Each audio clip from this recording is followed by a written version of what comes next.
It is 7 o'clock, and welcome to the December 12th, 2017 City Council meeting, and we'll call this meeting to order.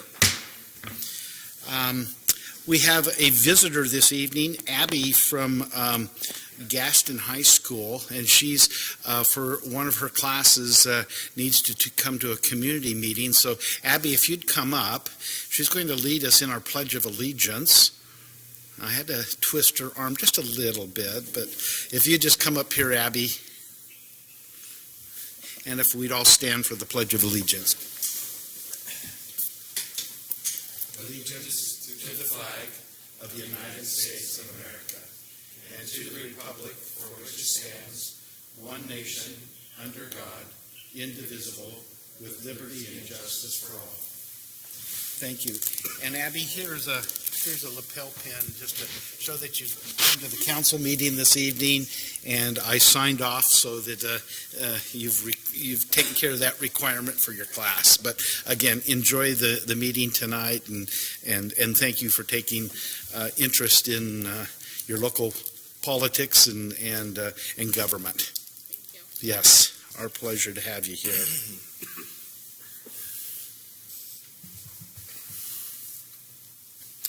Well, the next thing on our agenda this evening is an invitation for citizens for public comment. So anyone may speak on a topic other than a topic that is already on our agenda, a matter in litigation, a quasi-judicial land matter, or land use matter, or a matter scheduled before the public hearing at some future date.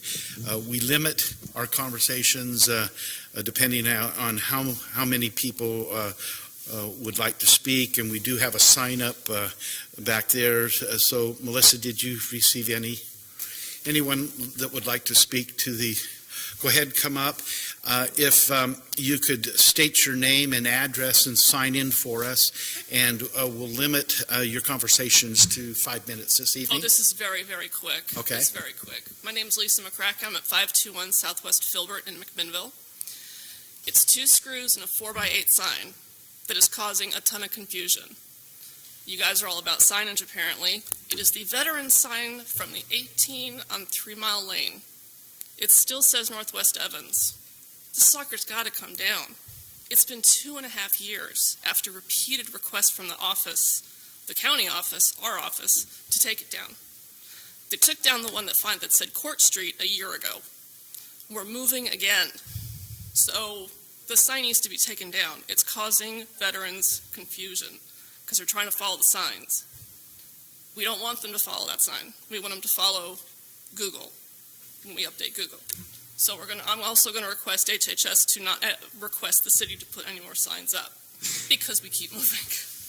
So 2 screws, 4x8 sign, please take it down. Alleviate confusion. That's it. Okay. Mike, did you get that address, or do you know the location? You know where it is? It's like in front of the American Legion on 3 Mile Lane, just as you're coming off the 18. It's right there. That's it. That's likely a state of Oregon sign, but we can coordinate with ODOT. Last I heard it was a city sign, and that the city has to take it down. So right. I don't care who it is. Somebody Okay. Any other comments from citizens? Hearing none. Let's move then to our consent agenda. This evening, our consent agenda is the minutes of our November 28, 2017 dinner and regular council meeting, and we have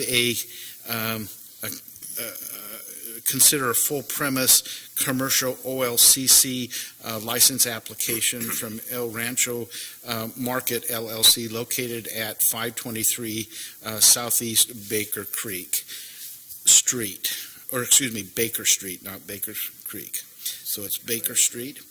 Is there any counselor that would request to have any item moved from the consent agenda? Hearing none, I would ask for a motion to approve the consent agenda as presented. So moved. And a second? Second. It has been moved by Councilor Jeffries and seconded by Councilor Stassens. All in favor, please signify by saying aye. Aye. Aye. Any opposed? The consent agenda passes unanimously.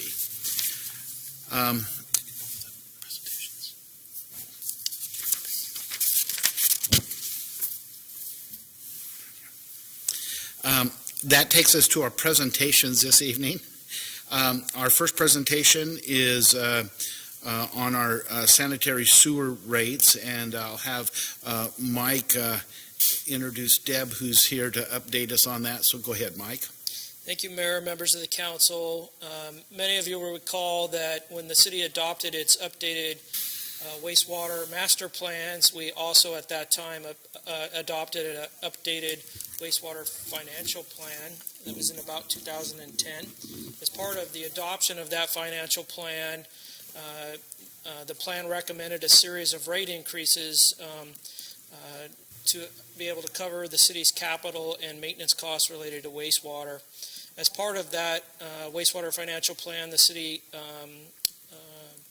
agreed to review the financial plan on an every other year basis to make sure the assumptions of the financial plan remain valid and that the planned rate increases are still appropriate. So Deb Ghilardi is here this evening. She's worked with us for quite some time on our wastewater financial plan and model. And she's here to give you an update on where we stand and then provide a recommendation for our rates moving forward. Okay, thanks. Welcome, Deb. Thank you. It's good to And have you I back in apologize, I'm front a of little bit hoarse tonight, so can you hear me okay? Yeah. Okay, great. As Mike said, we're back with our regular two-year update on the financial plan process. And just a little background, in 2013, we did an update of the financial plan, and that identified the need for a annual revenue increase of 2.8%. And it was part of the continued strategy to fund capital improvements on a pay-as-you-go cash basis, in using reserves that the city has built up over the years through prudent financial management to fund the projects in the capital improvement plan. 2 years after that study, 2015, we did an update, what we refer to as the rate equity review, that looks at not only the overall revenue needed, but how it's distributed to the different customer classes. As a result of that, we confirmed that the 2.8% was still an appropriate revenue increase, but there was a major restructuring of the customer classes as a result of that effort to more appropriately balance the needs of the system, and particularly for high-strength users. There was also some fine-tuning of the rate components, so the portion that comes of revenue that comes from the fixed base charge versus the volume charge. And council approved a 4-year transition period, of which the last year of that transition is the year that we're considering the next rate adjustment. So this shows that plan that was approved previously, and you've been on this path for and this highlighted column. So your current rates are the fiscal year 2017-18, which went into effect July 1 of 2017. The last column highlighted in yellow is the final year of the transition. These rates include the 2.8% as was in the original plan, as well as the final modification to the rate components and these customer classes.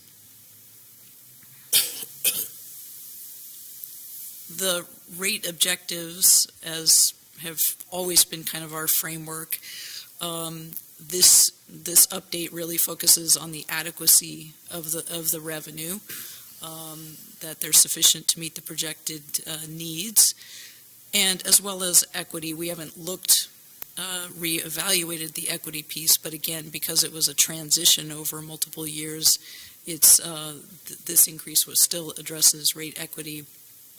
And as usual, we're following standard industry practices with respect to both the financial planning and the rate setting. So in the financial plan development, we basically projecting out 10 to 20 years your flow of funds, both in terms of the sources and the uses of those funds. The major source of funds, obviously, for a wastewater system are the user charges, but there's also some capital revenues from systems development charges and those sorts of things that we take into account. We forecast the operating expenses, which includes the personnel costs as well as chemicals, electricity, those sorts of items. And then the big item is really the capital, and then that's what fluctuates over time. So happy to say you don't have any debt service, and you haven't now for a bit. And the plan going forward also does not include any additional debt, which is in the long term a great savings to your ratepayers. So all of the we look at the revenue under the existing rates and what that's going to project, and we compare that to these needed requirements, including this continued need to hold some reserves to give you flexibility into the long term as additional capital improvements are identified. The key assumptions in forecasting the revenue are growth in accounts, water usage, because a portion of the bill is based on the winter average water consumption. And you've had some changes in your industrial customers, and so we work to estimate as best we can what, particularly for new customers or changes in operations, what those revenues will be. Cost escalation is based on inflation plus some system growth and other outside cost increases, and continue to have some operating contingency as well as holding in reserve some related to the PERS refinancing per your debt covenants. So we take all of that into account when we forecast and review the adequacy of the rates. As I mentioned, no new debt is planned, and so it's very much a cash funding strategy, utilizing reserves when the rates in the current year aren't sufficient to cover the needs in that year. And I have a graph that kind of shows this. So the line on the top line, kind of in brown, is the reserves, and you can see, and the line across in blue is the cash transfers. This is the amount that's transferred each year out of current revenues to fund capital. But the pink bars, as you can see, is higher than what the annual revenue can support in some years, and when that occurs, we draw down the fund balance. And you can see that it gets drawn down significantly over the planning period based on Mike's projection of needed capital improvements. However, it never drops, it's not forecast to drop below the $7.5 million, which has been our target for many, many years in terms of a minimum capital reserve. And at the very end of the period, when the capital needs drop off, then potentially you can build up again. But I don't know how far, I've worked long enough in the utility industry to know that down the road there will be additional items that are identified. But you're on track for continued repair and replacement of the system, as well as responding to the needed regulatory requirements and system expansion.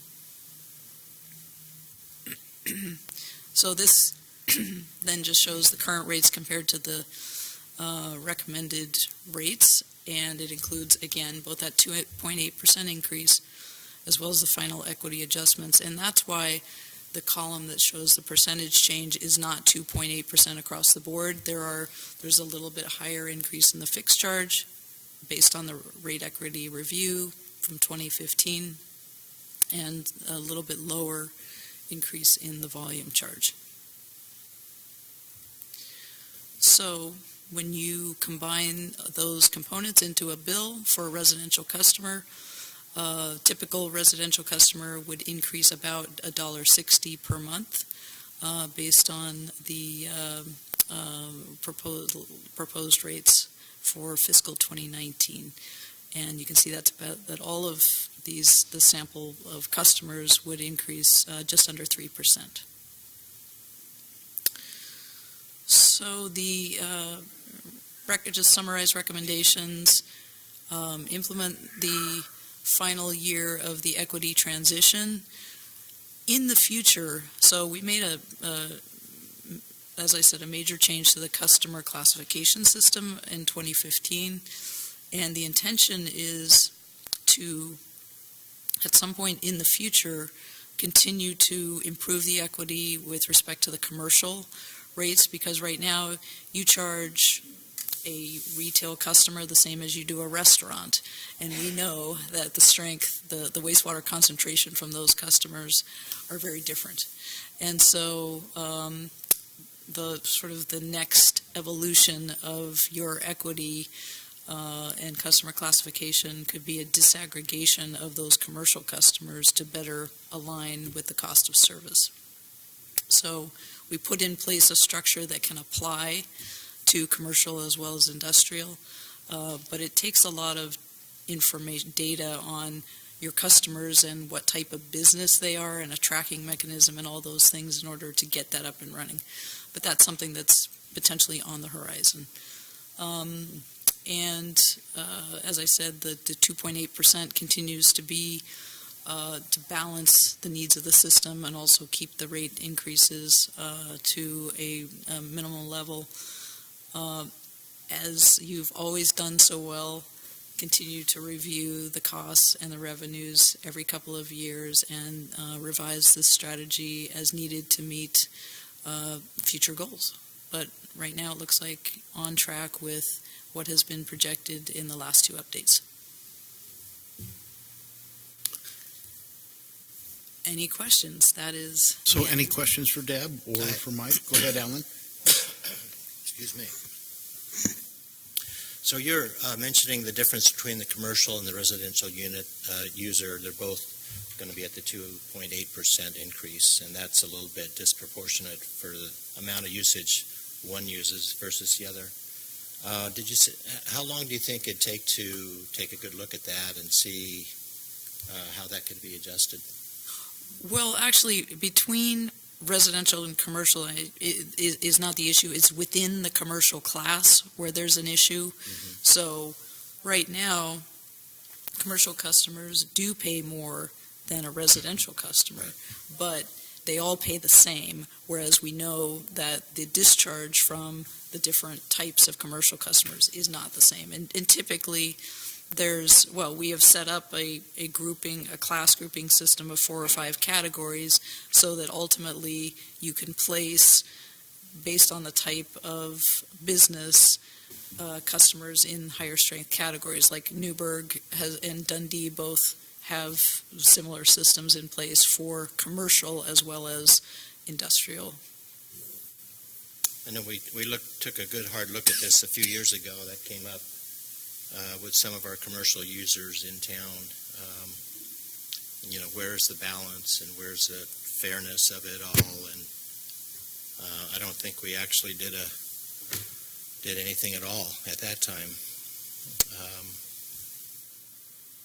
I don't know, maybe we're getting closer to that. Well, I think the work that was done 2 years ago to get the industrial, what we call industrial, wineries, food processing type, which have the highest strength, definitely was a big step in that direction. And again, it's just a question of when from an administrative standpoint, you can implement such a system to, I can't remember offhand how many commercial customers there are, but there are hundreds as opposed to, just a handful on the industrial side. Yeah, thank you. Any other questions for Deb or comments? Yeah, Wendy? I just have one more. So following up on Alan's question, what other, the information that we would need to gather in order to implement a system like that, are we currently working on, is there a big gap between how our system runs now and having the information we would need to do that? With regards to, this might be a question for Mike. Yeah, there are a couple hurdles that need to be overcome. Right now, McMinnville Water and Light does our billing for us, and they don't categorize their customer classes out via wastewater strength. And so there are approaches that different municipalities have taken that help them gather that information. One might be the implementation of a business license. As part of the information you gather with a business license, you also categorize the business into a wastewater category that then could be implemented into a rate structure that Water and Light would be able to bill. And so it's not a simple, we're here today and you do it tomorrow, but I think if we're strategic about, business licenses is one of those items that you're going to perhaps discuss in your strategic planning. There is a value for a business license from our wastewater standpoint as well. So. It's really important to know. And has that been on your radar with regards to the strategic plan, that long-term strategic plan for you guys? So there are a number of potential benefits of a business license program, and one of those would be related to wastewater billing as well. So, and the other thing, I think, as we continue to have discussions with McMinnville Water and Light, what they're charging us now for billing is a very, very, very low number. I think they have an interest of discussing what the true cost of the billing system is, and if we're going to approach paying our share of that billing system, that would also be the time to put in place the system where they could subcategorize our customer classes on the commercial side to appropriately bill to various classes as well. So Great. It's a couple steps that have to happen there. Okay. Awesome. Thank Alan? you, Mike. Just a little bit further, I know it's been a few years we've been going over this, maybe is it every 2 years that we look at this? And I know that during the recession, we were really looking at business-friendly policy changes, rates, and to help our businesses through the recession. I'm not sure we're at that point anymore. I think we've come out of the recession, and that might give us some momentum to look at things a little differently. Certainly, there would need to be public outreach to all of the customer classes to help them through what the change in their billing would be, because certainly for billing office complex, the same as we're billing a restaurant, and that's going to change because those are two different wastewater strengths. We'll need to do a lot of public outreach to make sure our customers understand why their billing is changing. So, very similar to what we did when we reorganized the industrial classes. That's a very small number of users. We were able to have interactions with each of those users so they understood what we were doing from a billing standpoint as that was being rolled out. Thank you. Any other questions? Mike, I know we were looking at a 10 to 20-year horizon for planning purposes, and if I understand, no additional capacity needed in the treatment plant, because we've just finished our treatment plant and doubled our capacity. Is that correct?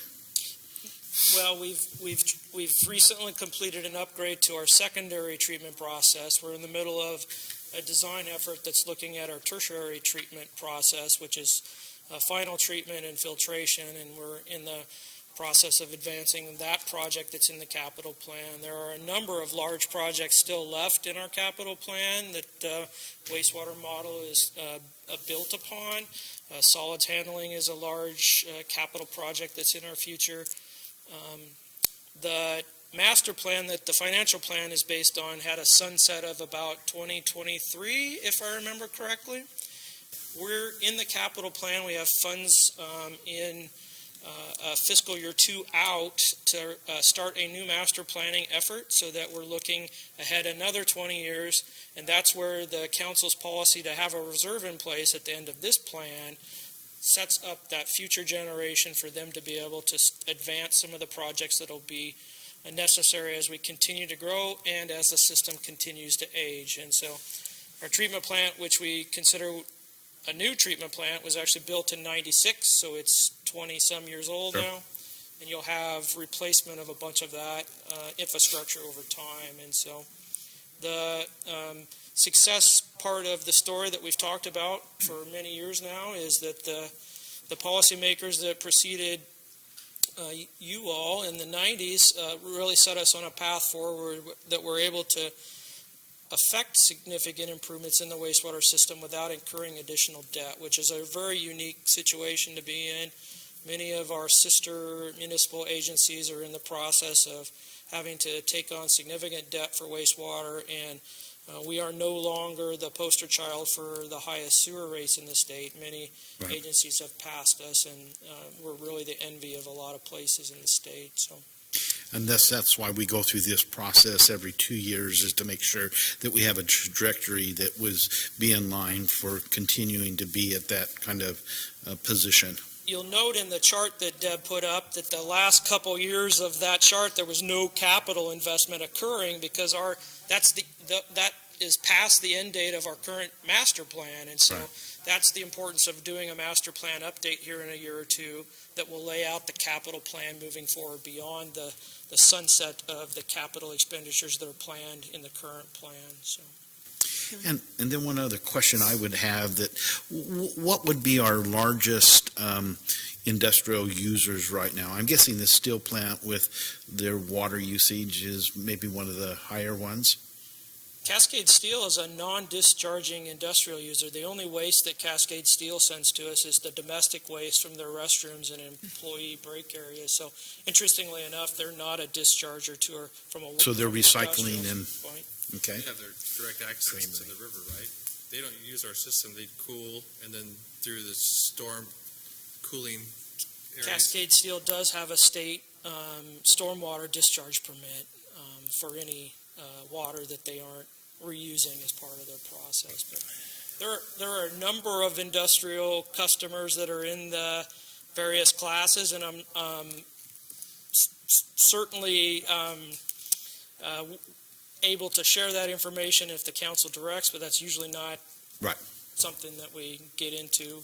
So, Wendy? I just had one more question. Do you see anything coming from changes in regulations, like we talked about, like with regards to metals, heavy metals and things like that, that might increase costs or that we might be unforeseen? So that's a very interesting question, and I think the answer is yes. What that moving target is, we're not able to identify at this point. The city's wastewater discharge permit from DEQ has been administratively extended since 2010. And at this point, we're like many discharging agencies that are on a permit that's expired but being extended until DEQ has the resources to address those permits.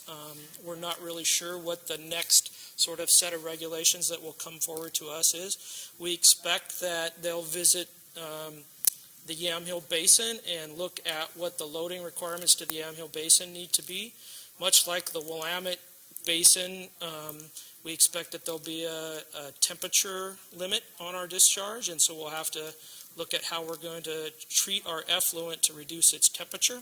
And so if you look at our current master plan, there are sort of a number of pending regulatory changes that could affect future capital moving forward. That's certainly a key one. I think persistent pollutants like metals and pharmaceuticals will be an issue that statewide will be dealing with from a wastewater standpoint moving forward. Again, large permitted agencies are dealing with those now. As DEQ moves through permits for smaller agencies, we'll start to have some of those same requirements on our permit. So the box that's going to be built, we're not sure of yet, but we'll be careful to, as part of our next master plan update, build in some flexibility so that we'll be able to address those regulatory changes as they're imposed upon us. Pretty typically, they'll impose the regulation upon you, ask that you plan to address that regulation, and then put forward a timeline to address that regulation. So it's not like it has to be addressed tomorrow. You're given time to build the infrastructure to address the requirements. So most likely, the next strategic planning will be able to address that. Hopefully, we'll have more information by that point. Hopefully. Yeah. Thank you. Alan? Just one more quick question, Mayor, and Mike, you're on a roll here, so I thought I'd stay on this. There might be public here this evening that want to testify as well, so I want to make sure we don't miss that opportunity. All right, just a quick one on SDC fees, which is system development charges. Could you give us, for information only, the difference between what those charges are for and what the plant's for? What the charges are for and what the plan is for. I mean, for the SDC fees that we pay for building permits. So in the mid-'90s, the city invested significant capital in the treatment plant, and at that time, they built more capacity than they needed. And so there was a significant investment by the community in wastewater treatment in the mid-'90s.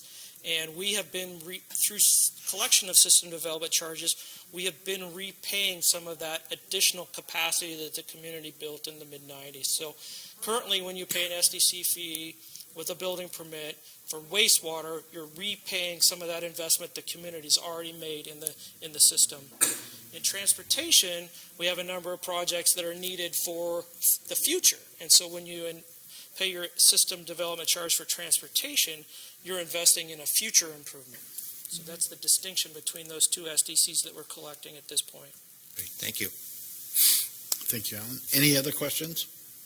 Hearing none, Mike, thank you, and Deb, thank you for your good work. Anyone in the audience would like to address or have input on this issue? Seeing none, that'll take us to our second presentation this evening. We are going to have our annual report from our Planning Commission, as we have been doing over the last couple of council meetings. And so we'll call on Planning Director Heather Richards to be leading this, but we've asked the Planning Commission Chair Roger Hall and Planning Commissioner Zach Geary to help us in our presentation this evening. So Heather, welcome, and Roger and Zach, welcome also.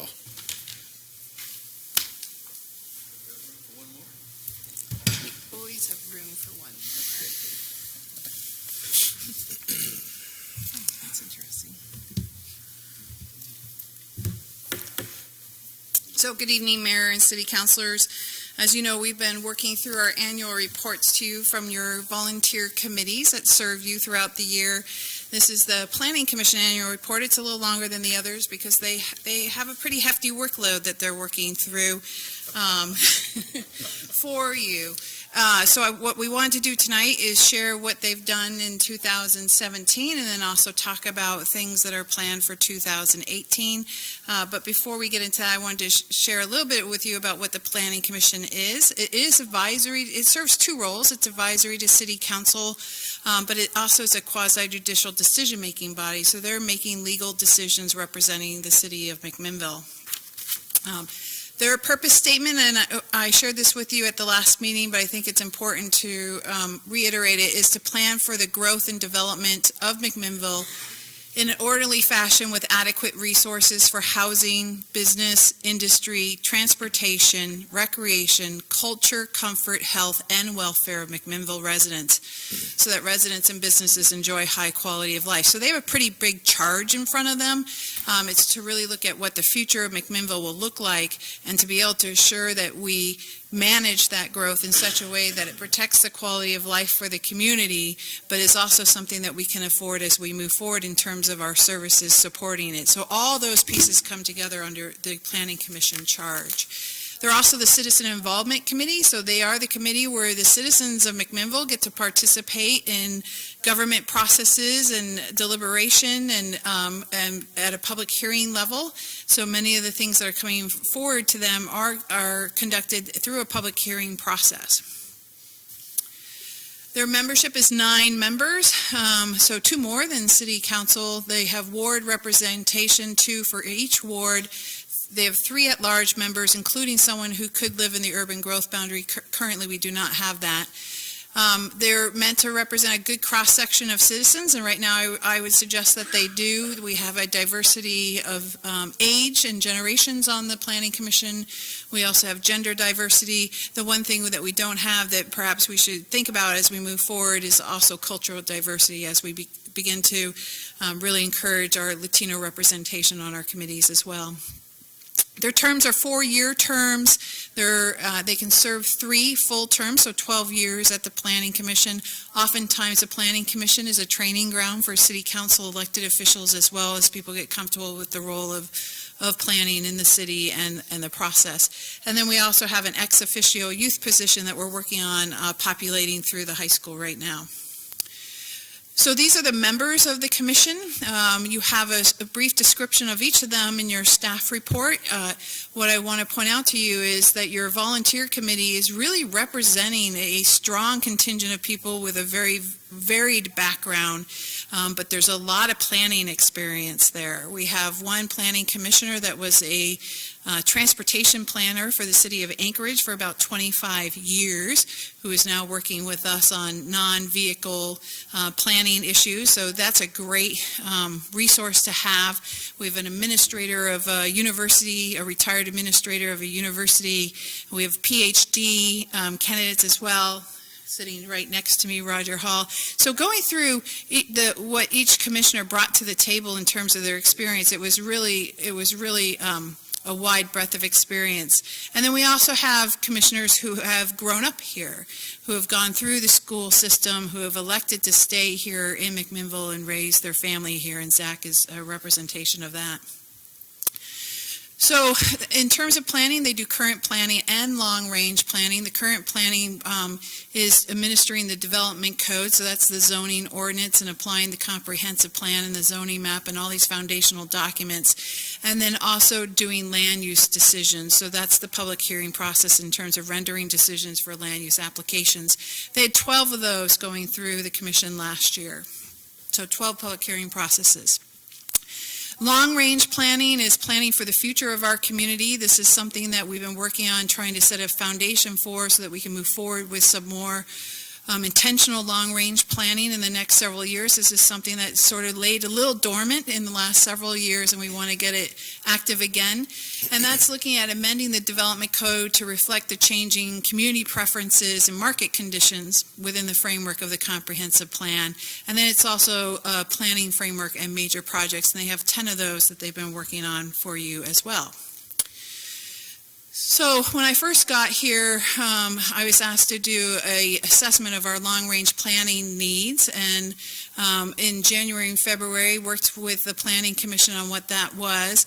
So it's looking at where we sit in terms of our mandates in terms of state law. So there are things we need to be doing in terms of state law.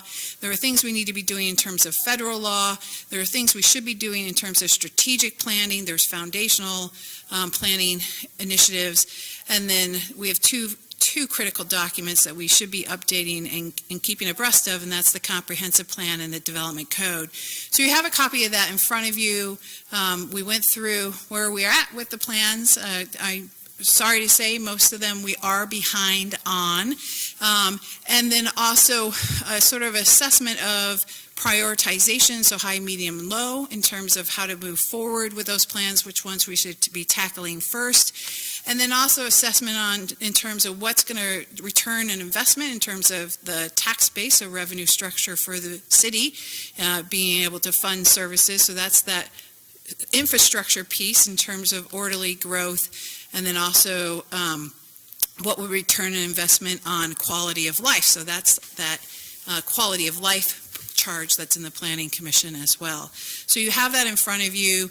We have about a $1.7 million deficit in our long-range planning projects. So we're working on, our effort is over this past year has been working as a team to get the training, to get the team building, to get how we're going to function as a team, planning commission and planning staff to be able to tackle this deficit and bring these products to this community in such a way that's fiscally responsible, and that's what we've been working through.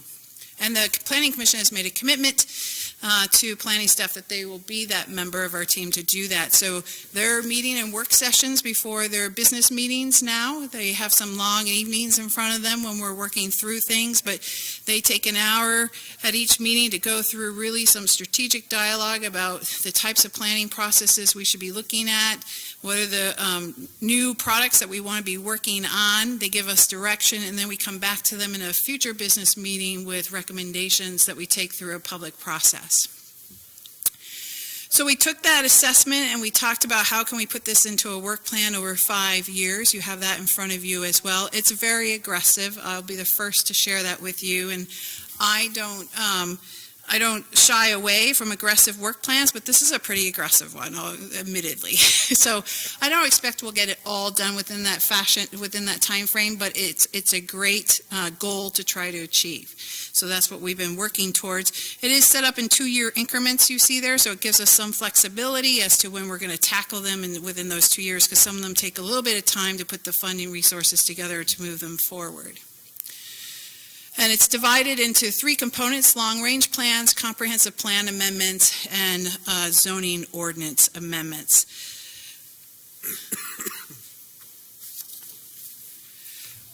And what we're trying to do is, so I told you there's a $1.7 million deficit in our long-range planning program. What we're trying to, we recognize that that's not going to come from the general fund. So we're working on where are other creative places that we can find funding to move these projects forward. So we're looking at grants. We've been actively out there writing grants to get some of these projects moving forward. We're looking at academic partnerships. You're going to hear about one tonight. So how can we work with our different school programs that are available to us as a state through the university program, as well as here locally through the high school program, to move some of these projects forward? And then also, how do we utilize our staff as efficiently as possible for in-house support? So the 2017-2018 work plan really divided into 2 years, of the first year being let's build the foundation in 2017 to be able to tackle some larger long-range planning projects in 2018. So you'll see in 2017 there was a lot of code coming forward to you in terms of amendments. We looked at the code issues, we looked at the things that we could tackle early on and started working through those. So you've seen at your city council meetings on a fairly regular basis a recommendation coming to you from the Planning Commission in terms of amendments for both comp plan and zoning ordinance. We also did some training as well. We did a full day training, brought a consultant in terms of the Planning Commission and the role and how it can be leveraged to move a program forward for a community. And then we're starting to look at the different elements of long-range planning, doing training on that as well. Just last month's meeting, we had a discussion about traffic impact analysis and what does that mean. And then the 2018 work plan is going to bring in the long-range planning that we've been working towards. There are several large projects up there that we've been writing grants for, and I'm happy to say we're successfully getting them, so that's good. And then there's some that we feel we can bring online in-house as well with in-house support. So the 2017 accomplishments, walking through the quasi-judicial decisions, a lot of it's housing, which is good to see. There was the Baker Creek development. That was a tough project, very complicated, and something that we learned as a team as we moved forward. So it came to Planning Commission. Planning Commission denied it. They denied it on the basis of wanting to see more quality in the development there. It was appealed. It was brought to you as City Council, and City Council approved it. But based on the Planning Commission's discussion that occurred at their level, there were changes that were made to the submittal that came through on the appeal, and a better product was yielded to this community. So that's a great effort on that part. And there's about 280 housing units in that plan. They also looked at an amendment to the West Hills Plan Development. Excuse me. This is a large piece, and it's on the hill, and so there's topographical issues, obviously, with developing that hill, and so we worked through some of those issues as well at the Planning Commission level, and that represents about 450 housing units moving forward. We also then looked at a planned development here on 2nd Street that's in permitting right now, so we should see this pretty soon. It was looking at how to bring housing into a very narrow strip. So we're at this point in time in terms of our land supply of doing complicated infill developments. And so this is a very narrow strip and how to bring some multifamily onto that. So it was looking at several duplexes to accommodate 21 units in an area where it wasn't overwhelming the property that was next door to it, but also being able to utilize that narrow strip to its maximum capability. Again, Planning Commission worked with the applicant on quality of life amenities associated with this in terms of open space, had a thoughtful discussion about circulation patterns and how this community of these 21 units was going to interact with each other. There was also a social relief facility of affordable housing that they worked through for 16 units that's in construction right now. There were several zone changes into an R4 zone, which is our high-density zone. This is one for 4.6 acres. This will be moving forward with a multifamily development of about 130 units. And it took a property that was pretty blighted in a neighborhood, and we'll be redeveloping that and making investment there. And then most recently, they did a zone change out by Fircrest, which rezoned 5.2 acres to R4. And we're working on a 95-unit apartment complex unit there right now. So there were some legislative code amendments as well that's come to you. The comp plan was amended to make the Citizen Advisory Committee work a little more effectively for the city in terms of, in terms of diversity and citizen representation. We also did some code amendments for landscaping and street trees.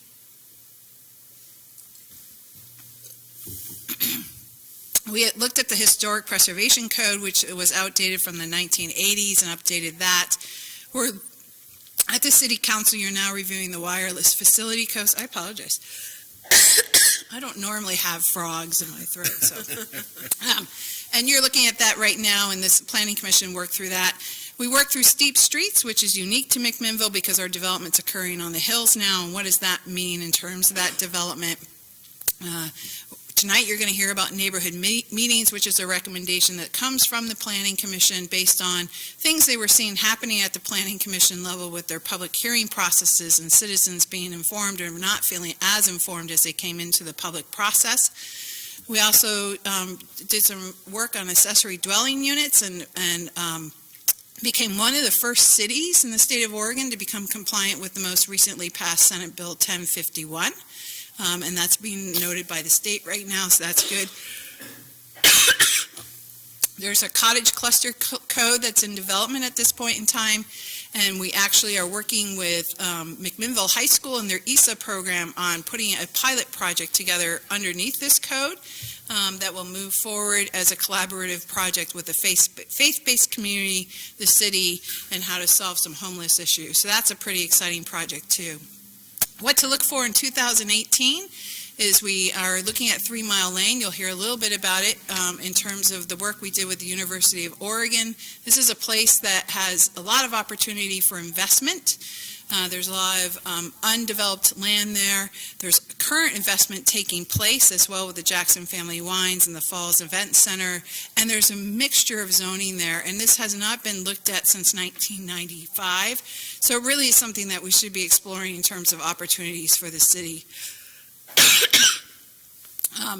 We're going to get out in the public and talk about what makes a great neighborhood. So one of the things that came out of the Baker Creek development discussion amongst the Planning Commission was, the code is written in such a way where if you comply with the code at a minimum standard, you move forward with approval. But is that minimum standard really representing the principles and values of the community today?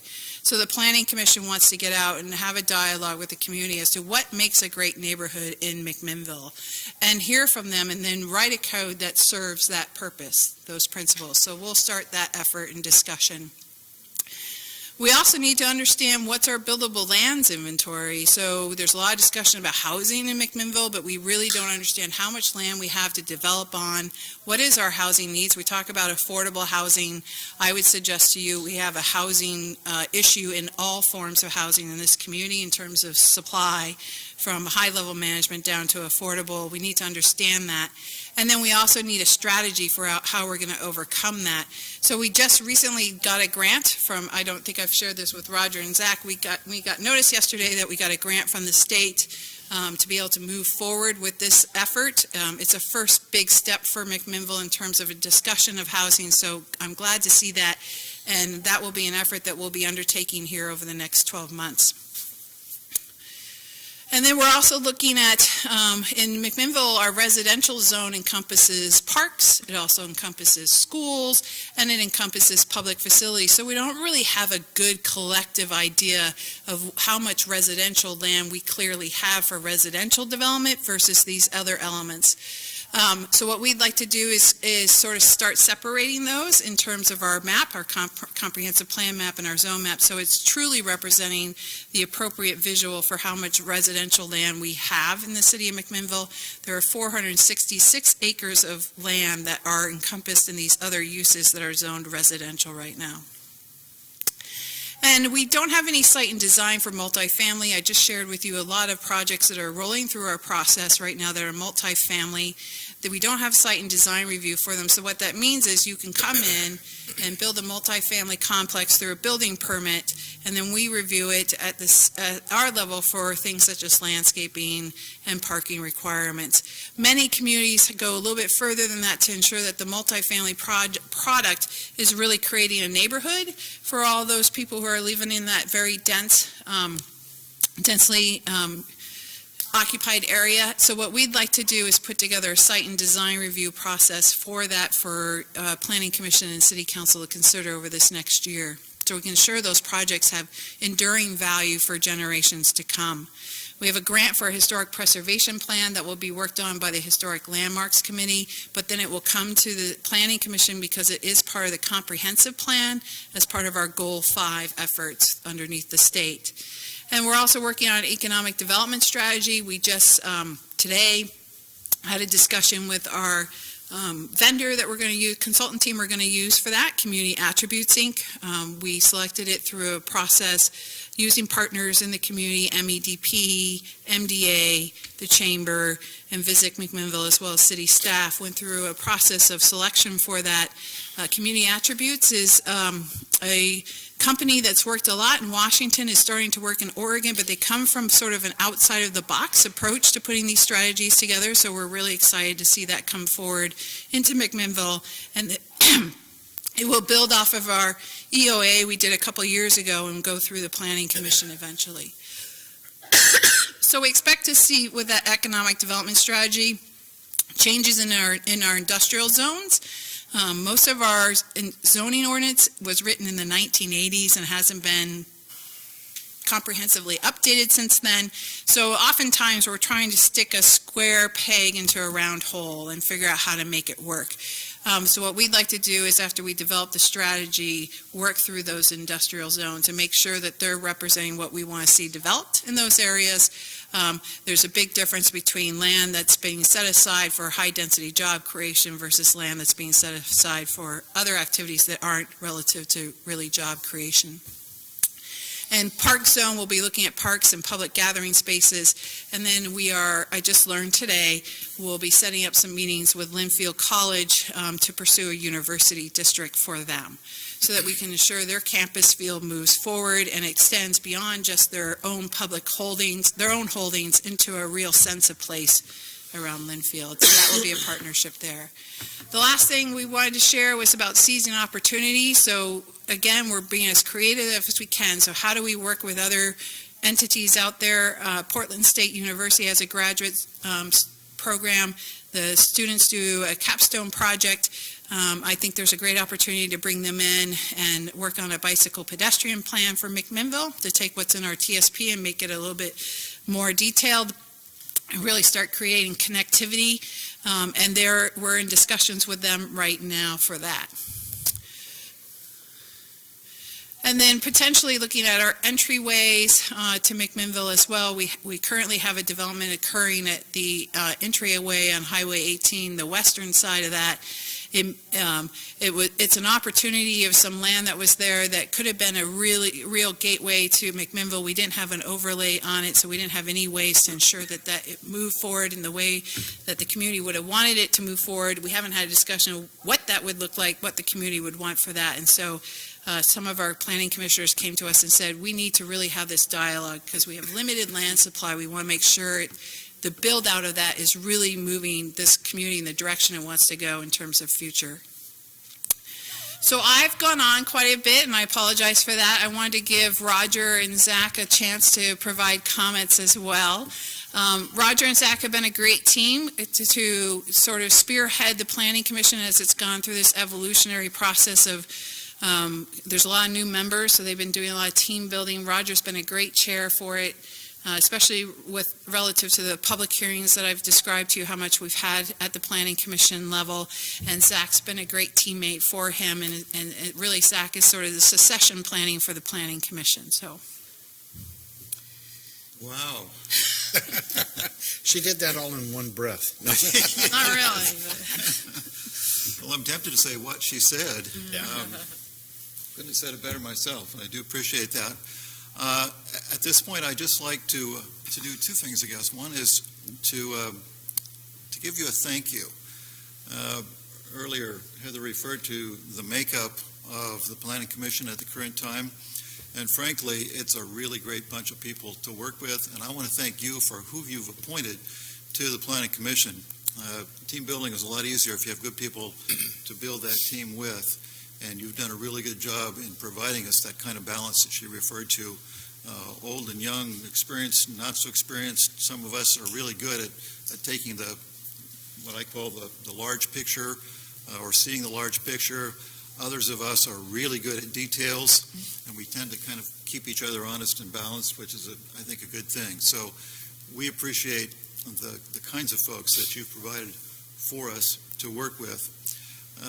The other thing I wanted to do was to make a kind of an observation. I've been thinking about this ever since Heather said, well, we're going to do this new thing. We're going to make this annual report to the council.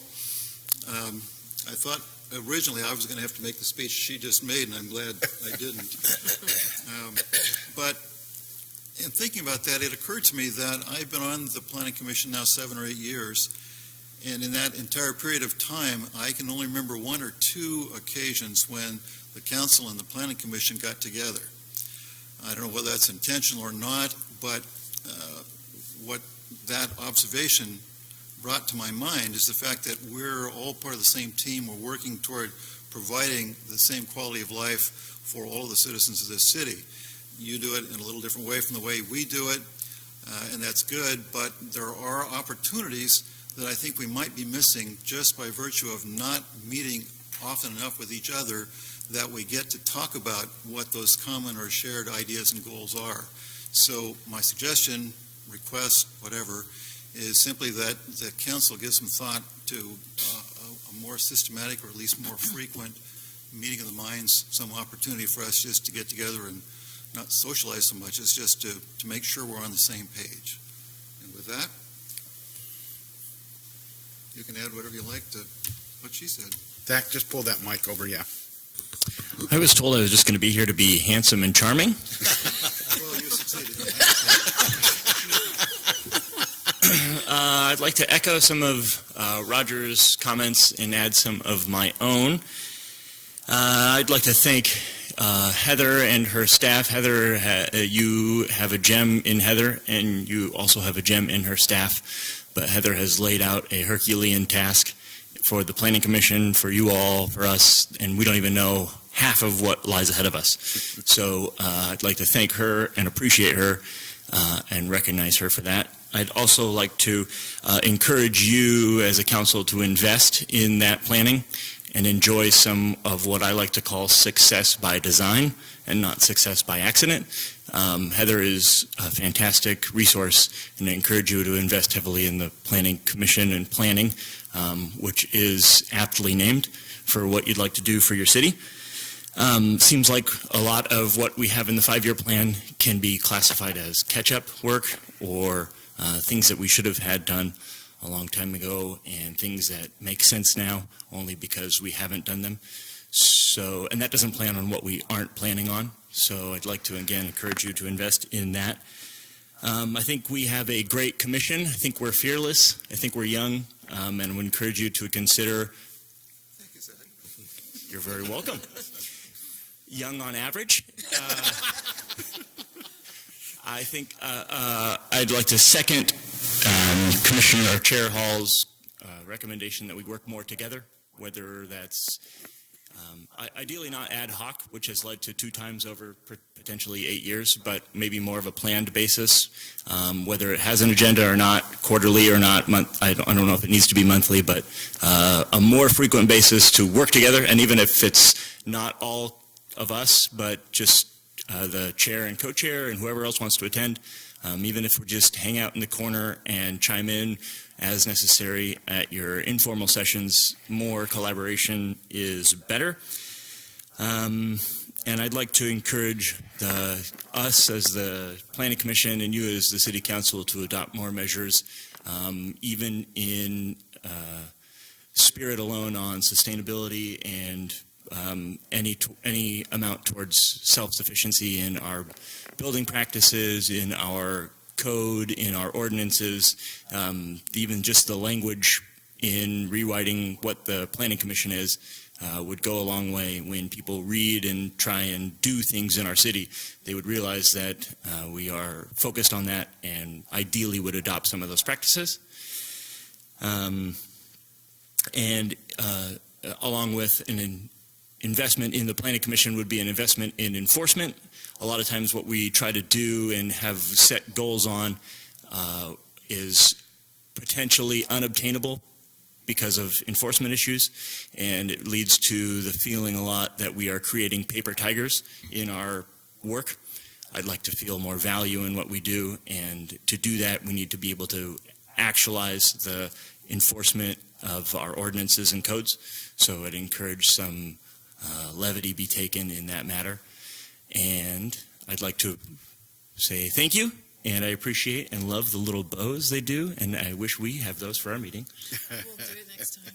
Well, okay. Thank you. Okay, with that, let's turn to the council to see if we have any questions. I'll turn to my right because these are the 2 members of the council that have served on the Planning Commission in times past. So, Alan, any comments or questions you might have of this illustrious group here? Just comments. Just very comprehensive viewing of the slides and everything. You really get an idea when you sit back at the end of the year and look back what you accomplished. It's phenomenal. And so I'd like to congratulate Roger and Zach and the whole commission for the job well done for this past year, even though we all understand there's always more we can all do, right?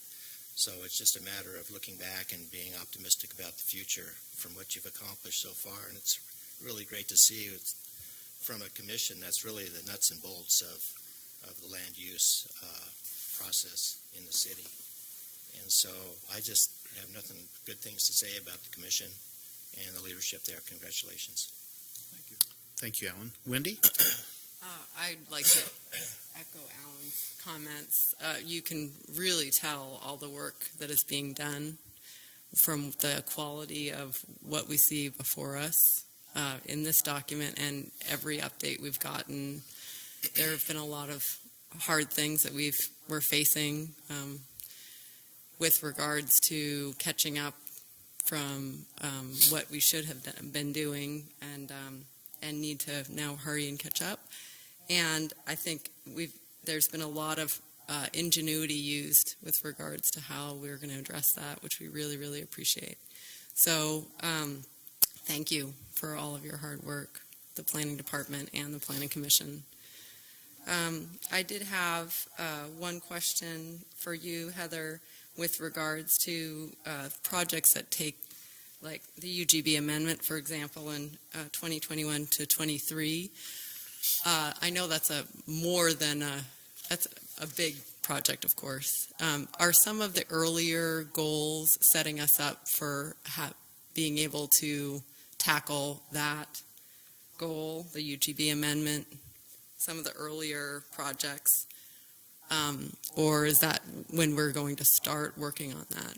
So that's a great question. I've had the opportunity to dialogue with the Planning Commission, but feel like I'm over my skis in terms of our strategic dialogues we've had with the City Council. So in terms of the UGB amendment, it's on there for 2021, 2023, because I feel we need to have a dialogue about it in this community. And how we want to move forward, but it's not clear to me when we want to tackle that. So I've shifted it to the end. We can certainly move it forward. Many of the things that we're working on in terms of the pieces of the pie will lead towards informing that effort as well. So the things we're doing are good things, especially the buildable lands inventory and the housing needs analysis. And even the getting out and talking about what makes a great neighborhood and great neighborhood principles. These are all pieces that will lead to that larger discussion. But we're just like, I'm happy to hear Roger and Zach talk about wanting to have more interaction with City Council and some sort of standing strategic collaborative meeting together, because I think that would be great as we start talking about direction and how we want to move forward.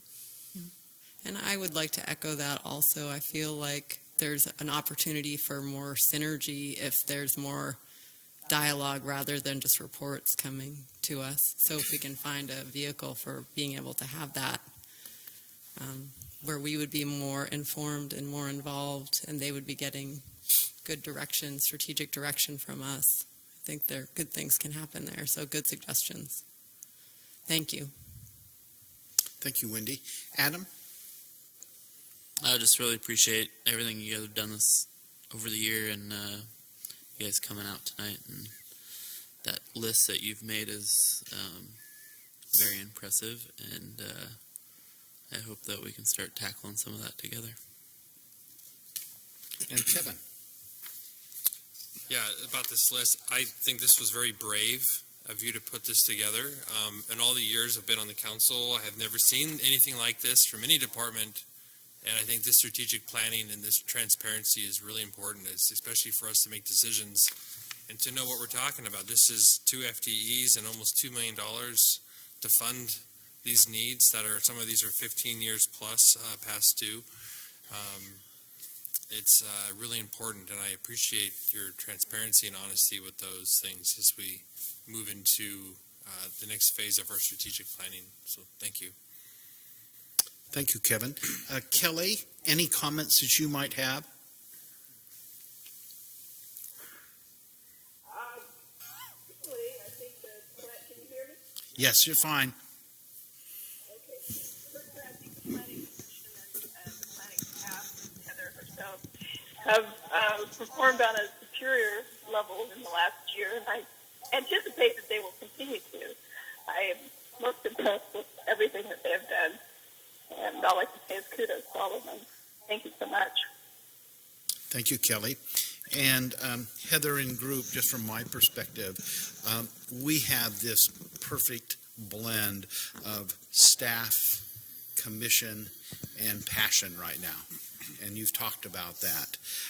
I would suggest that we do, and I'll kind of nod to Heather, maybe we look at initially maybe quarterly work sessions, whether we tag that on to before a council meeting and starting maybe a half an hour early so that we could have that dialogue. I'll remind councilors that the Planning Commission now have created our work sessions before commission meetings, which we can attend because there's not going to be that conflict. And I know I have that on my calendar every month, but something's come in front. But once I go, I know I'm going to be connected, and then you're going to not be able to get me out of there. I know Kelly's gone a number of times, and she's shared with me how she's felt about those work sessions. So you have availed yourselves. We need to take advantage of that. I think the last thing that I would just say is we are in very exciting times. we're going to see the council in 2018 go through a strategic plan that maps us out for 15 to 20 years in the future. And I look at it as we're going to a bowling alley and we're going to put up those bumpers so the council doesn't get out of what we need to be doing. And we're taking ownership of that a little bit. Heather shared this morning or this afternoon that a decision's been made for the economic strategic plan, and we are aligning ourselves for the future. And it's keeping ourselves in line with the heritage and the legacy that has been gone before. And so we're catching up a little bit. Let's get ready for a ride. And I think we've got the right people on the council, the right people on the commissions. And again, we're now going to have you report to us, and just a fabulous job in this report. It really summarizes your great efforts, but also your focus for the future. I'm just going to now just open it up. Anyone in the audience that would like to share anything with the Planning Commission? I did have a question about the new multi-apartment complex that's coming up on Baker Street between Evans and Baker Street, where the old U-Haul place used to be. Is that one of the items that you showed on your plan? Yeah, so for the record, I'll repeat the question, so it's in the recording, but there's a question relative to one of our zone changes that we processed this past year, which was a zone change by Baker and Evans into a high-density residential development. So right now, it's in concept for development. It hasn't come through our permitting process. They're talking about what their opportunities are with that site and are exploring a multifamily project there. Thank you. Doug? Initially, when Heather, you were outlining the members of the commission, you noted the diversity of members, and you noted one area that you felt was still not developed, and that was a Latino representative. And I'm wondering what plan is in place for in order to address not only the planning commission, but I'll go ahead and address that a bit. It has been a real concern of ours, Doug, and as mayor and as the president of the council and with Jeff, we are doing interviewing. We're going out and trying to bring individuals in. We've had a number of conversations with leadership, with the Hispanics, and trying to get them to come on board. And so we've filled a committee member that's Latino, and we just did a little task force where we had a representation. And as often as we can, we're trying to bring that to the forefront. And I would suggest to you that in the back of our mind, as we go through the strategic planning phase, that we're going to do an outreach in a more deliberate manner with some input from our consultants that are going to help us to understand how we can do that. But we have done an outreach, and we're going to continue to do that. But remember, all of this is volunteer. You have to put your name in and go through a process, but we're very much open to that. Any other thoughts that councilors might have that I've overlooked, or Jeff? Mayor, thanks.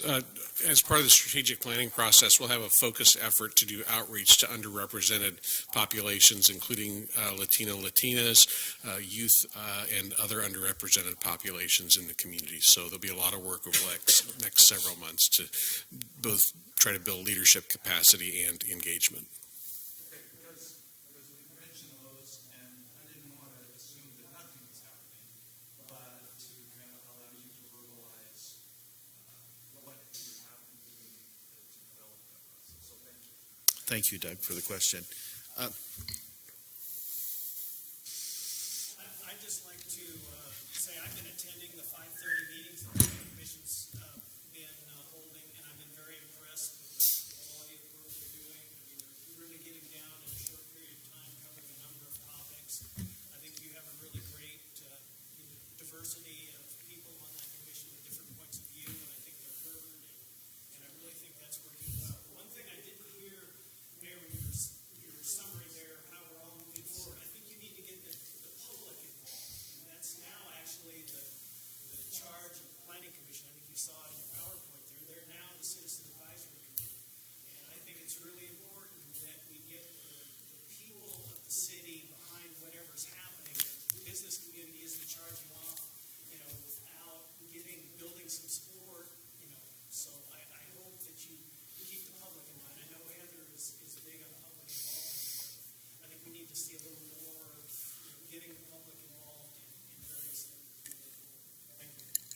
Thank you, Mark. And just to address that, we have been going through interviewing the consultants for our strategic plan, and that is a part of our strategic plan is community outreach. And we have had great dialogue to see the different approaches they would have. So a part of 2018 is going to be a segment with community outreach as we're building that 15 to 20 year plan. So well timed because we're right in that path. Yes. Thank you very much for the presentation. I have another specific question. The park out on Second in Cypress that I believe is referred to as Glory Park. Is that represented in the plan that communicate to the councilors? Do you want to address that? Second and Cypress. The report that they just gave, no, they didn't specifically address that. It is in the almost 20-year-old Parks Master Plan, and as you saw in Heather's list, we anticipate kicking that off. I think she had it slated for 2021 to 2023. So currently, we don't have a lot of funding to continue developing what's in the Parks Master Plan, but that's in place, and I'd be happy to talk with you about what we have in there. Okay. Thank you. Thank you, Susan. Rick? My wife and I have been commissioners for several cities, collectively for almost 30 years. We were both talking and we're really amazed.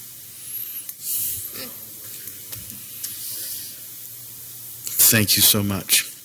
Well, again, I would, Roger, take that back to your commissioners, that the hard work, and again, you do some of the heaviest lifting as a committee in our city, and so often you don't go recognized for that heavy lifting.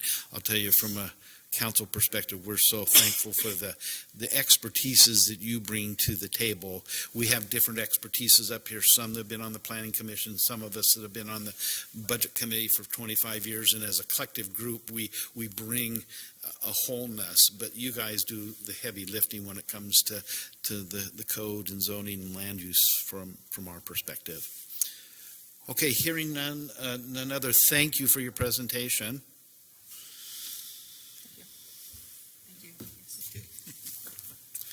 And we'll have Heather remain at the table, and we're going to have Rick Stevens come up and be a part of the Green Cities initiative. And Heather's been keeping us somewhat abreast of this and some good work that's been happening in this partnership. Heather? So, Mayor, I'm going to introduce Rick to you, and then he's going to give the presentation. But after we did our list of needs, we sat down with our state partners and said, hey, we need some help, and we're willing to be as creative as possible to get the help to get some of these things done, and knew that 3 Mile Lane was early on in our process in terms of things we wanted to look at because of what was happening there with the investment and the mix of uses and the opportunities. And our state representative shared with us about the Green Cities program through the University of Oregon. So we reached out to Rick and planted a seed in terms of an idea of him bringing that program into McMinnville and working with us on this 3 Mile Lane project. And so he dropped it into his summer curriculum class, and the students came and worked with us as staff, and we did a day design charrette over at the Evergreen Space Museum. And I can tell you that we had great turnout. So I was happy to see that because there haven't, to my knowledge, been a lot of design charrettes in McMinnville, so I was worried about the turnout and how people would respond to it.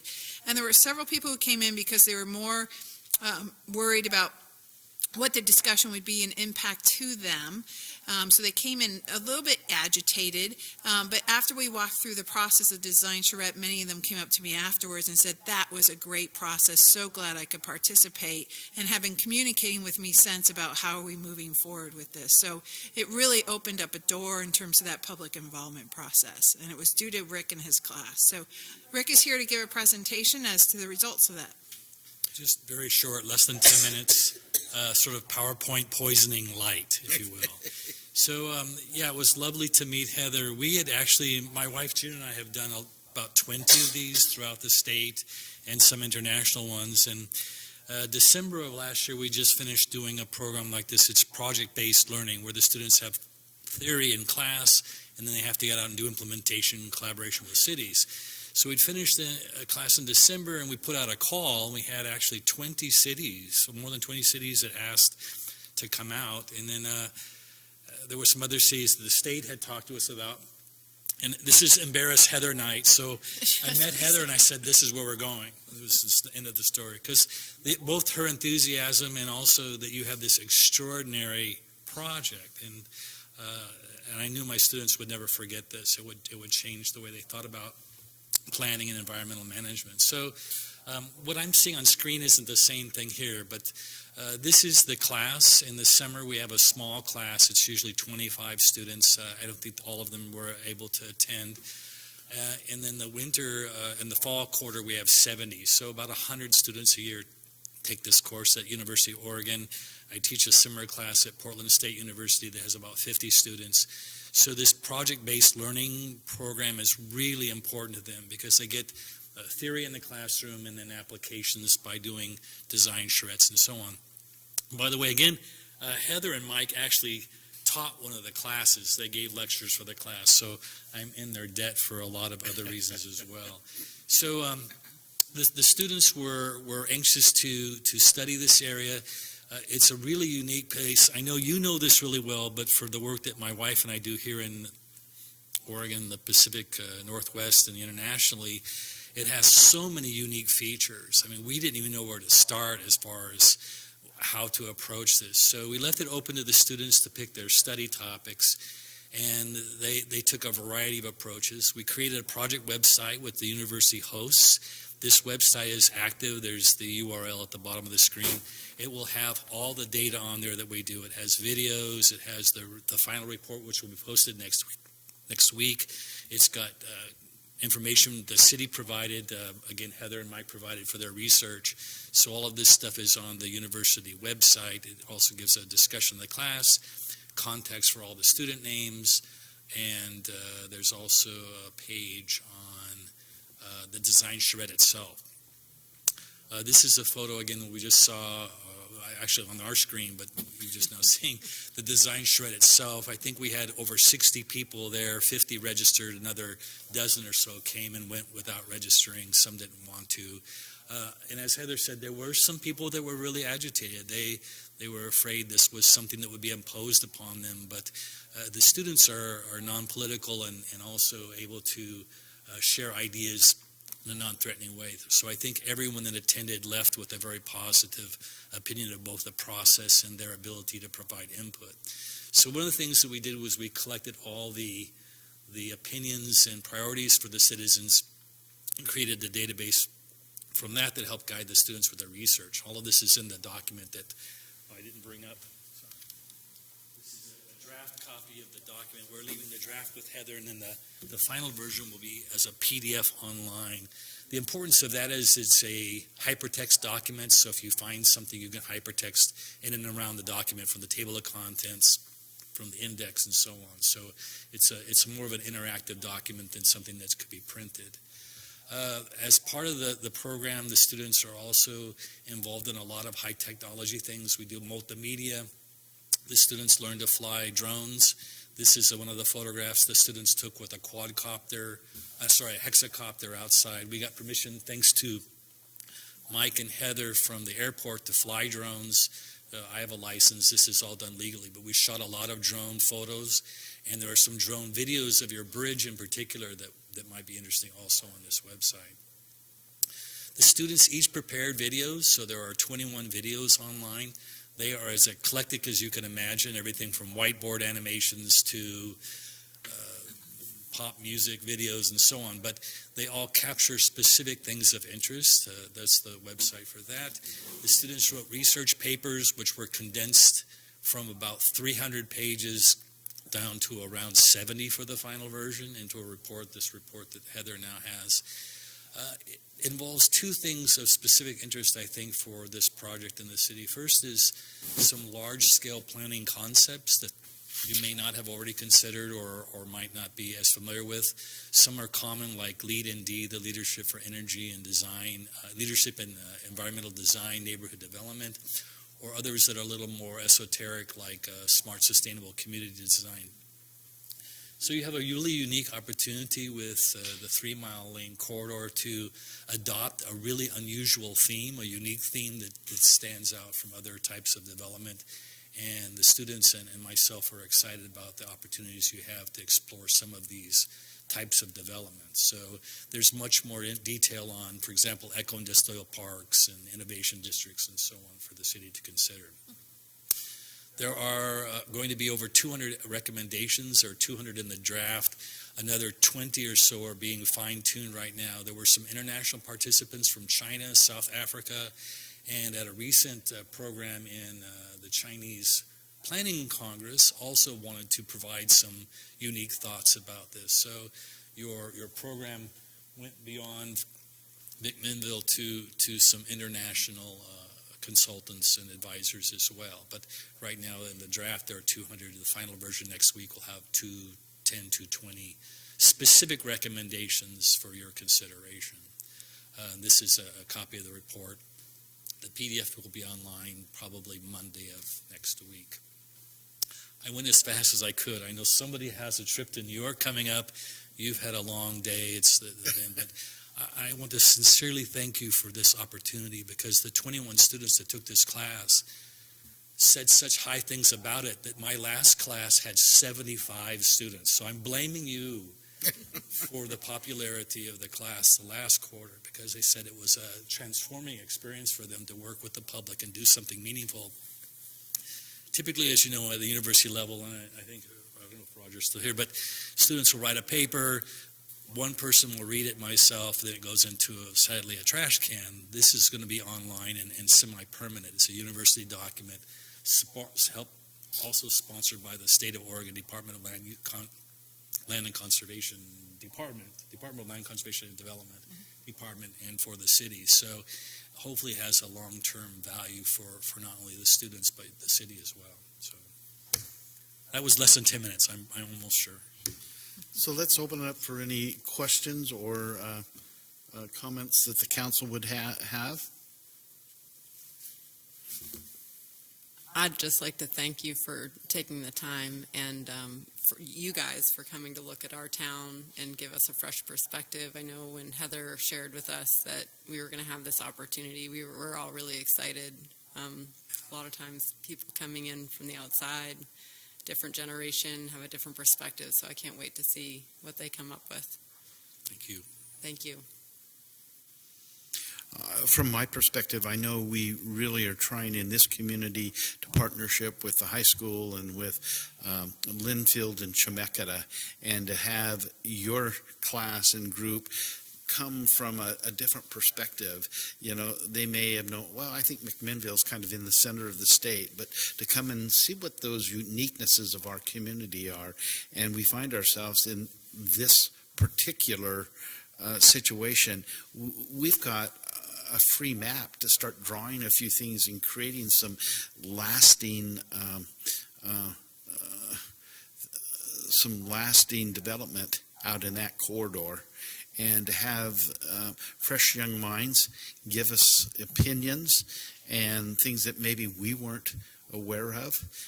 I know Heather just sung the praise of the students and the work and that partnershiping that happens. So again, I think we're open to any opportunities in the future.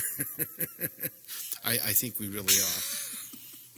If indeed we, well, I know we're good partners. So, but that would be a standing invitation. Wow, thank you. Thank you, Rick. I've got the address down, so I'm going to be looking for this. Monday, the final. Yep, okay, Monday. Thank you so much. Thank you. Good to meet the two of you. Thank you, Heather.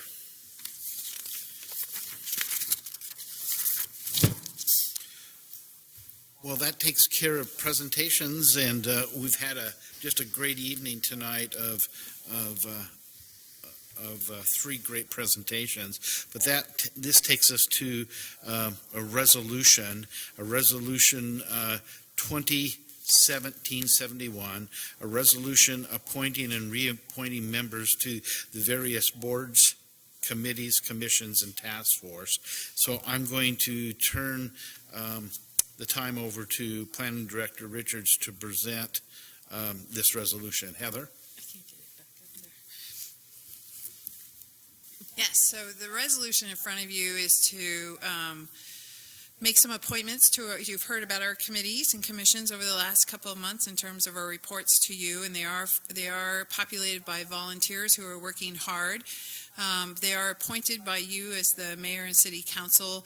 We do have a staggered terms on each committee and commission so that there's opportunities for other people to participate if somebody wants to term off, or for people who have been on it to continue in their term. So we had several candidates whose terms had expired this year on the McMinnville Affordable Housing Task Force, the Historic Landmarks Committee, the Landscape Review and the Landscape Review Committee. And so we advertised for appointments for that. As for applications, we then put together an interview panel that consisted of the mayor and Kelly Menke as the council president, staff, and the chairperson of each committee, and they have made recommendations to you as the body of city council and mayor for consideration, and that's what's represented in the resolution. Okay, and if you look at your documents, we've got those names in front of you. So any council discussion on any of the names that would be in the Affordable Housing Task Force, the Landscape Review Committee, and Historic Landmarks Committee? Is there any background on the new appointment of Mark Cooley? That's the only new appointment I see on that whole list? Right. Help me, Heather, a little bit, or no, let's Chuck, help me a little bit with Mark, as we had an opportunity to interview Mark. He brings a background of some construction to the plate, a passion to in the historic preservation. Was recommended to us from Joan, and just very engaging. But Chuck, any other? Yeah, I think you kind of covered it. I believe he was a contractor, so he has experience in construction, renovating historic structures, historic homes. He lived in Seattle and completed a renovation of his home there before he moved to McMinnville. I think he's lived here for around 7 years or something like that. His wife's involved in the Pinot Noir, International Pinot Noir celebration event. And yeah, he's very passionate about preservation, and I think he'll be a good addition to the committee. And we've been down a committee member, at least on that committee, for quite a while. So we feel good that we're bringing one more additional member on board. Yep. Okay. Any other comments or questions? Hearing none, then I'll ask for a motion to approve resolution number 2017-71. So moved. And a second? Second. Okay, it's been moved by Councillor Garvin and seconded by Councillor Stassens. All those in favor signify by saying aye. Aye. And all those, any opposed, signify by saying nay. So resolution 2017-71 passes unanimously. Resolution 2017-72, a resolution approving the acquisition of property and permanent sightline from Wilmington Savings Fund Society, or FSB, DBA Christiania Trust for the Northwest Hill Road Improvement Transportation Bond Project. And again, this is securing the last piece of property in the Hill Road improvement. And so I'll ask Mike to present this to us. Thank you, Mayor, members of the council. I refer you to the staff report that's in your packet, as well as the proposed resolution and copies of the proposed acquisition documents.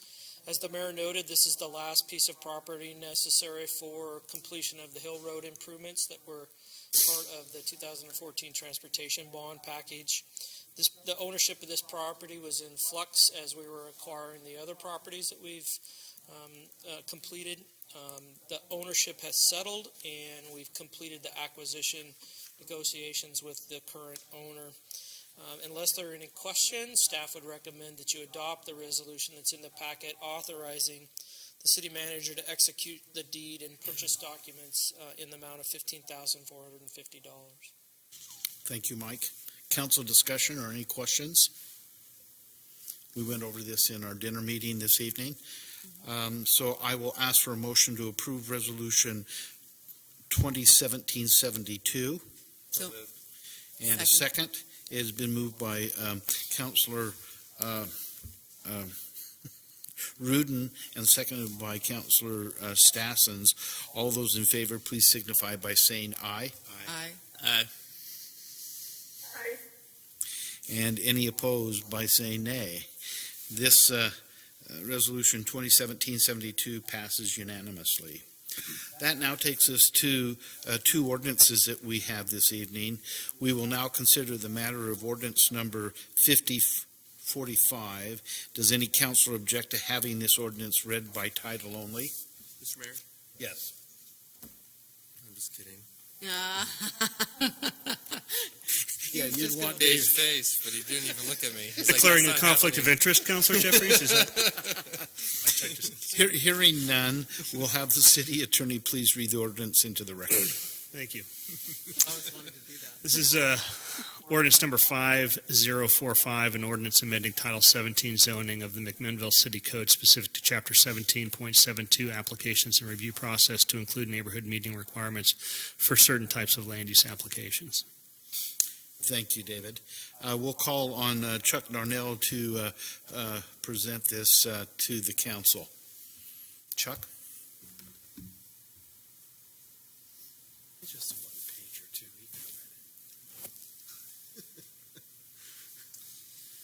All right, thank you, Mr. Mayor and councilors. So this is an ordinance to propose amendments that would incorporate neighborhood meetings into the land use application process.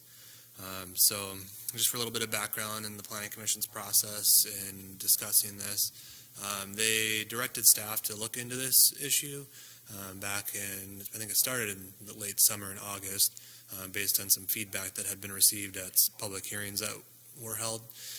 So we did research, had discussion on it at work sessions, like you've heard of earlier tonight, at 2 work sessions, and then they eventually directed staff to draft text amendments, zoning text amendments, and bring them to them.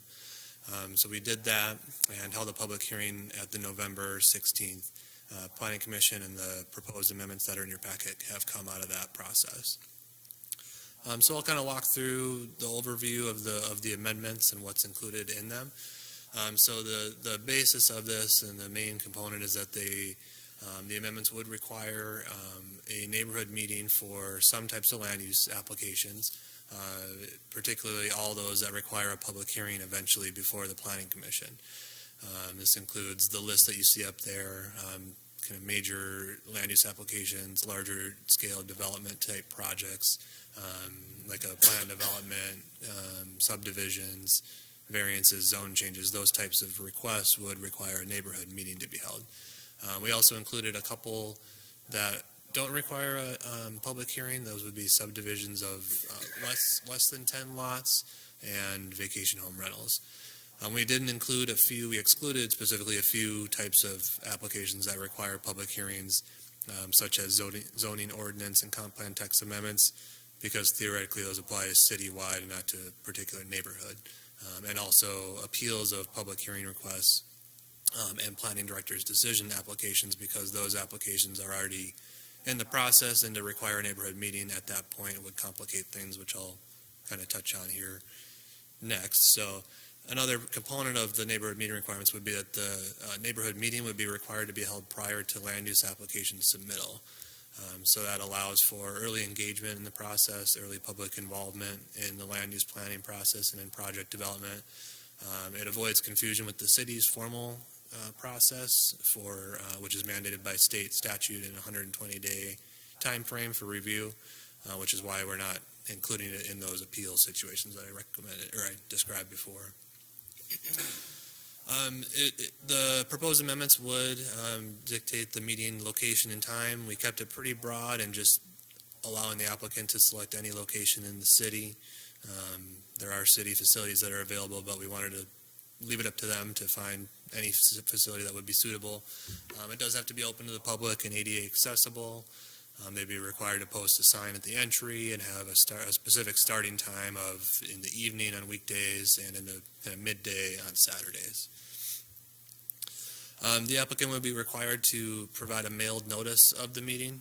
They would basically follow the same process that the city follows in their public hearing notices.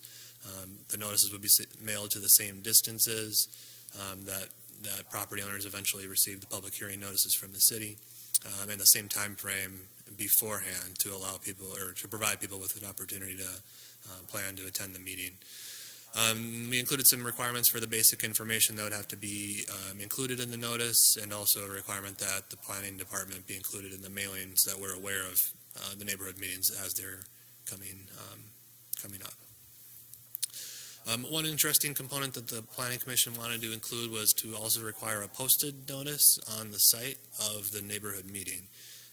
This would be a sign that would be erected on the site for the same time frame that the notice is required to be sent, and the signs would be posted 20 feet from the right-of-way and clearly visible and readable from the right-of-way. So these would provide another opportunity for people to know about things that are going on in their neighborhood if they might be slightly over the distance that's required to be mailed. Just another forms of communication to inform people about the neighborhood meetings. The applicant would be responsible for posting the sign and maintaining it and removing it once the meeting's complete. As far as the meeting agenda, the Planning Commission was clear that they didn't want to prescribe in too much detail exactly how the meeting has to be conducted, so they included some basic components that needed to be included, but allowed for the applicant to have any type of or form of meeting that they would like, such as a open house or a formal presentation, whatever they feel would be best. But they do need to provide a conceptual site plan, description of the major elements of the proposal, and provide an opportunity for attendees to speak and ask questions. Those are the main components that need to be included in the meeting agenda. And then at the time of application, so once they complete the neighborhood meeting process and they're submitting their land use application, there would just be a list of things that they would need to include with their land use application that would show evidence that they held the neighborhood meeting. And that information is laid out in detail in the proposed amendments. So just to touch on the conclusionary findings and kind of the main basis for the Planning Commission believing that this is a good code amendment and a good addition to our application process. The real intent of it is to increase citizen involvement, and there's statewide planning goals and goals in our comprehensive plan that support that. We did receive some testimony in regards to concerns that would come of neighborhood meetings and what those might have. So the Planning Commission discussed this and addressed those concerns. In terms of this would be adding time and cost to development projects, and the Planning Commission addressed that, acknowledged that, but they felt that they could be planned into the process. And just to kind of touch on some of our research that we did look into what other communities do in Oregon, and we found that they're common. Neighborhood meetings are common in Oregon land use planning. We looked at all these jurisdictions you see up on the screen and looked at their code requirements, and that's what we kind of based our research in and how we came to the code amendments that we're suggesting. And again, it was really just the intent of the Planning Commission to increase citizen involvement. They also provide an opportunity for neighbors to get involved in the process and ask questions that might not necessarily be land use related or express concerns about some of those types of things. And another hopeful intent is that developers might kind of voluntarily address some of those concerns. They might not be specific code requirements, but they could take those concerns into consideration and make some kind of voluntary changes to their plans before they submit for their official land use submittal. So that's kind of another hopeful intention of the neighborhood meeting process.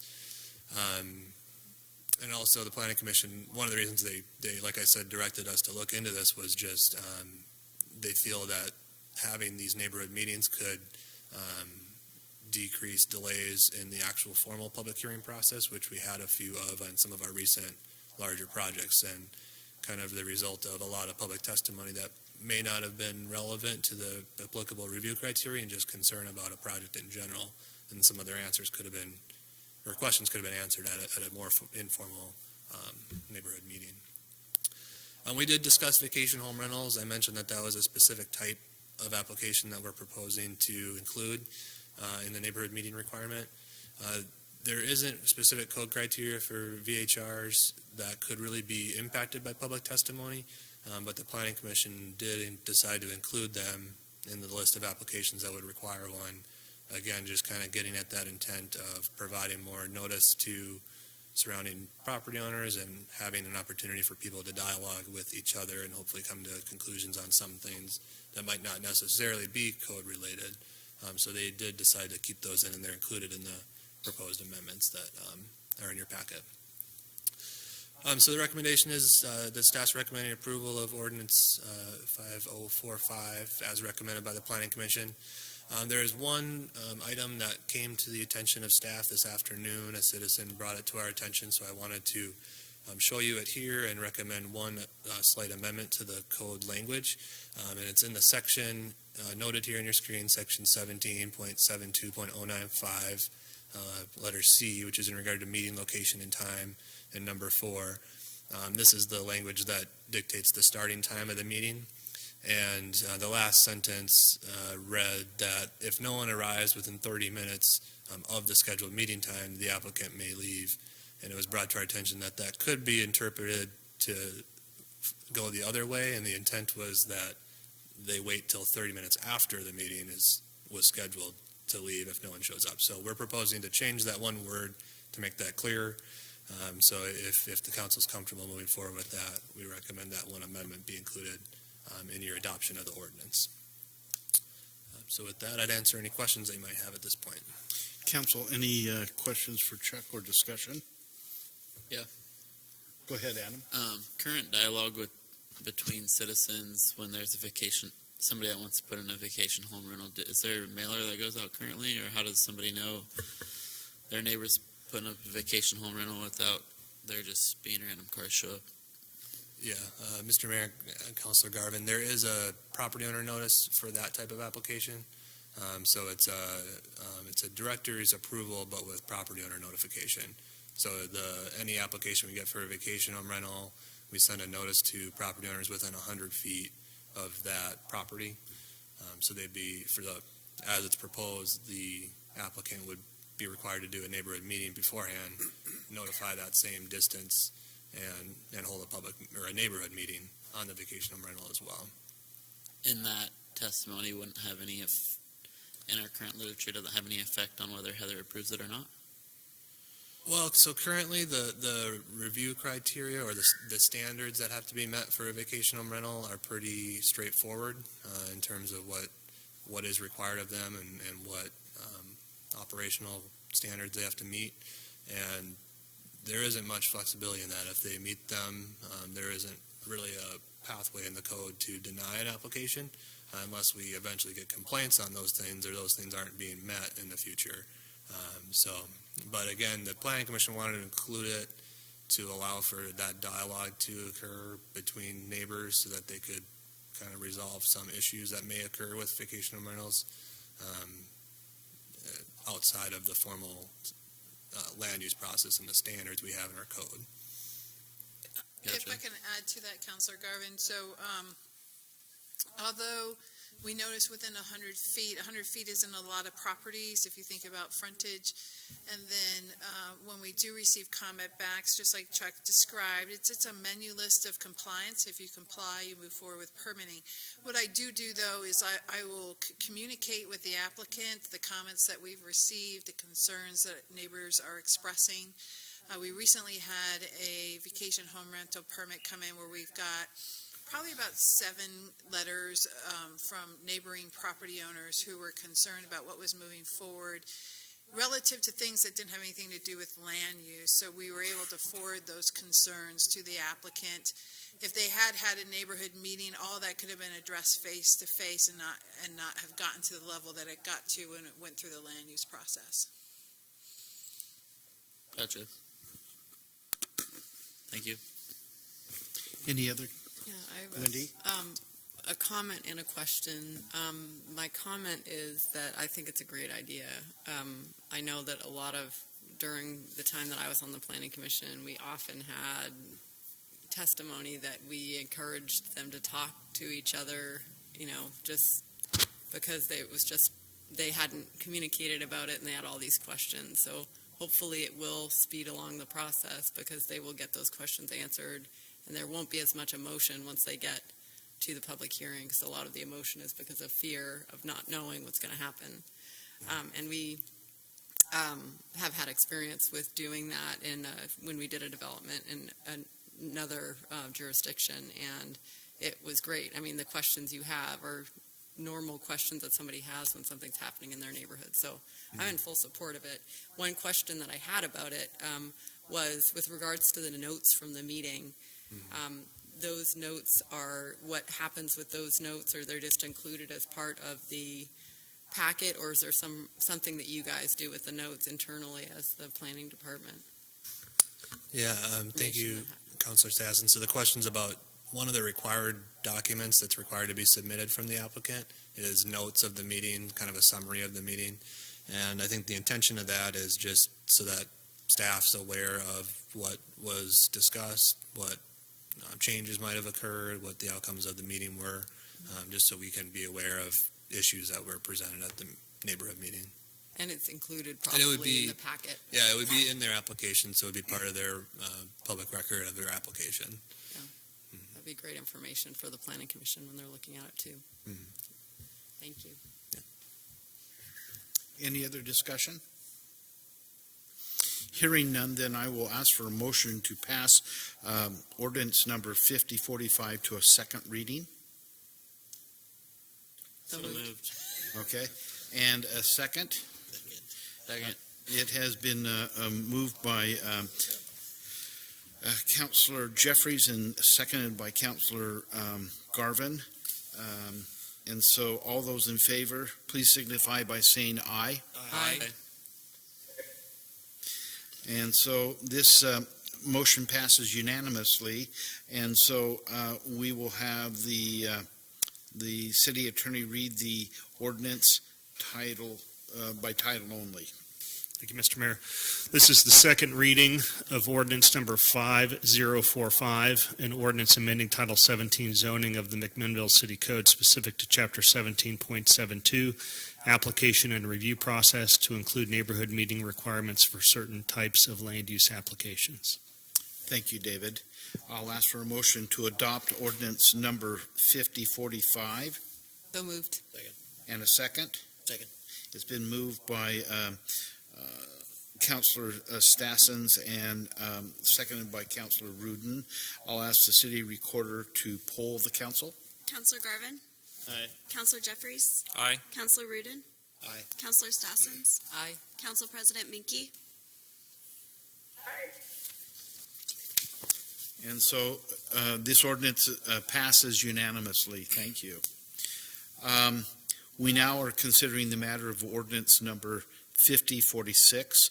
Does any councilor object to having this ordinance read by title only? So we will have the city attorney please read the ordinance into the record.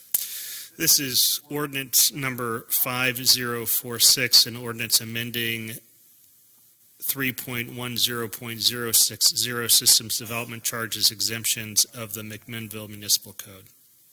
Thank you, David. We'll call on Planning Director Richards to present. Yeah, so Mayor and City Councilors, this is an ordinance amending the City Code 3.10.060 in regards to SDC exemptions. It is a recommendation coming to you from the McMinnville Affordable Housing Task Force. If you recall, in November of 2016, you passed an ordinance and a resolution that exempted qualifying affordable housing projects from system development charges and reduced building and permit fees by 50%. And it was an effort to incentivize affordable housing projects in our community. That ordinance also put together an administrative cap for moving the program forward of an annual allocation of $75,000. That was done based on looking at trends over the past 10 years as to how many affordable housing projects had come in, and to sort of put some checks and balances on this pilot project. We then had a project come in this fiscal year that was 16 units, so one of our larger affordable housing projects, which immediately put it over the $75,000 threshold and came to City Council for dialogue. At the same time, we've had reduced permitting levels on our residential side, increased permitting levels on our non-residential side with the Jackson Family Wine Processing Center and the school's construction bond projects that have been coming through. So our SDC funds were seeing different levels of funding.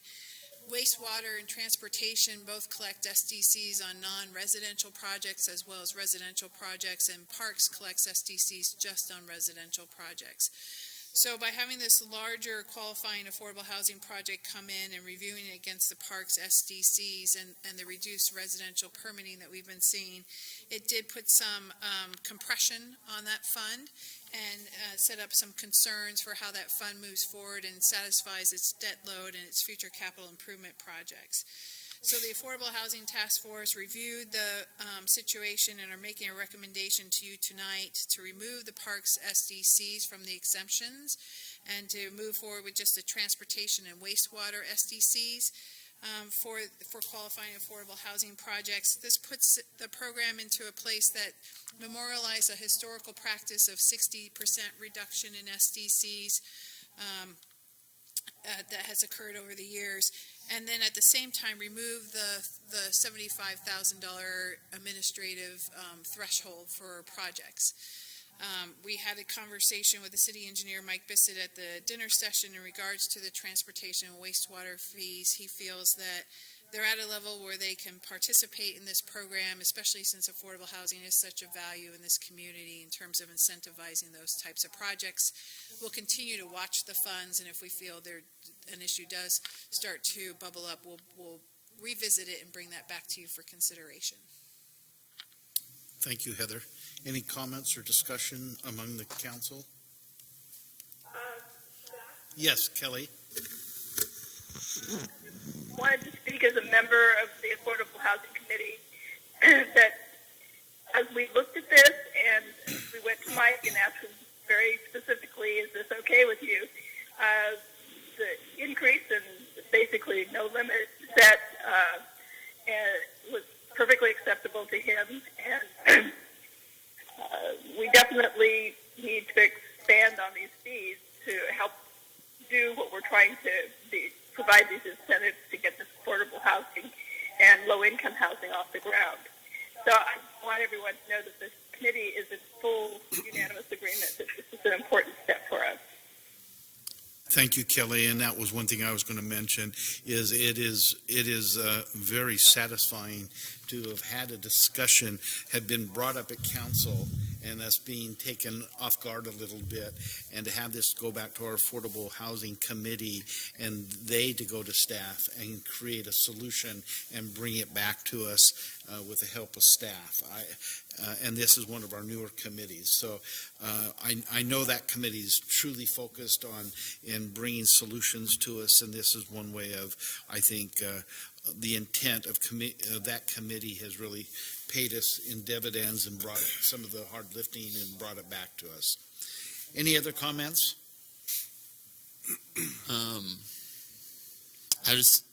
When you put a no limit on something, it just gives me concern. So if we're going to put a no limit on something, I would like to maybe see a sunset in there that forces us to revisit it and make sure that our balances are in check, whether that's a 5 or 10 year sunset. I'm definitely in support of us having, funds available for affordable housing projects, and currently our balances are in great position. But when you have no limit on something, I think there should be a check in there that forces us to revisit it, and it doesn't just fall out of sight, out of mind. Good point. Any other discussions? Okay. Then I will ask for a motion to pass. Just go ahead. So, Heather, or I guess Mike, one of you two, what, in relation to that comment, is there anything that you guys would think of that would be a way to not have us keep a check on making sure it's not a problem, presenting a problem for us with regards to those funds? Or will we get feedback from you guys with regards to the impact that this is having on the funds? Because that was his concern. Yeah, there's a couple of ways we could approach this. We could put an actual sunset clause into the ordinance itself if we wanted to do that. We could also look at the McMinnville Affordable Housing Task Force does provide an annual report to City Council. This could be part of that reporting process. Or as projects come in the door, we can include them in our building reports to you. We can make a special subset to it in terms of these exempted qualifying affordable housing projects. I think just informationally, we would be able to keep an eye on it if we just had some type of regular reporting back. I think annually you do a budget process that includes the collection and expense of SDC funds for both wastewater and transportation. And so if there were concerns related to those funds, we'll be talking about it with you during the annual budget process as well. So I think the reality of the situation is affordable housing product is not a significant money maker for development, for developers, and so it's not like we're opening the floodgates to every residential project is going to be an affordable housing project. Our SDC fees are one of the lowest in the state, and so that's not really a huge inhibitor to residential development as it stands now. So. Given the nature of this ordinance, I'm comfortable moving ahead without there being a sunset, though I do see where Adam's coming from. I think it might be appropriate to have codified within the language of this that there's a reporting period, perhaps the effectiveness of the financial impact of this return on investment in 5 years, so we know it's coming, we can revisit it. We see that frequently in Salem where they have a reporting clause in the statute itself. That specifically calls out. Go ahead, Kelly. No, I could be wrong, but my understanding was that we were supposed to sunset this in 3 years or look at it in 3 years and determine if we were going to go forward. And I think that is still part of the provision, isn't it, Heather?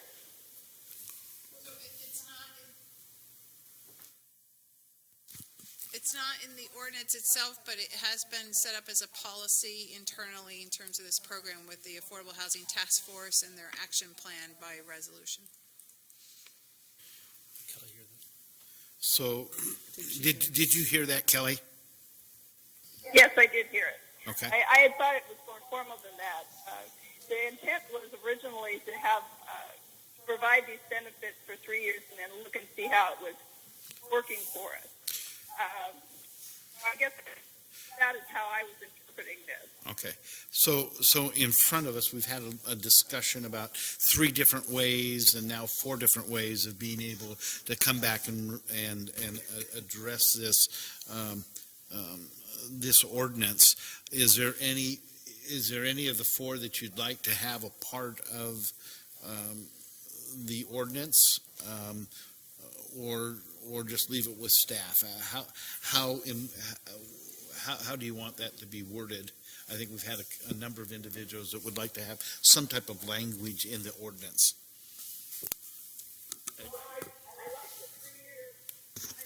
Myself, just to see how obviously it's going to be a hit. Yeah. Because they are definitely taking advantage of it. I would like to have the ability to look at it in 3 years. I guess my biggest concern is, if for some reason the market goes out of the housing, we have a similar problem of a recession like we did 2 years ago. obviously we could have some problems. So I'm not sure if staff feels that there are enough safeguards within this, Mike in particular, I suppose we might be fine, but I just wanted to ask that. So are you asking us to,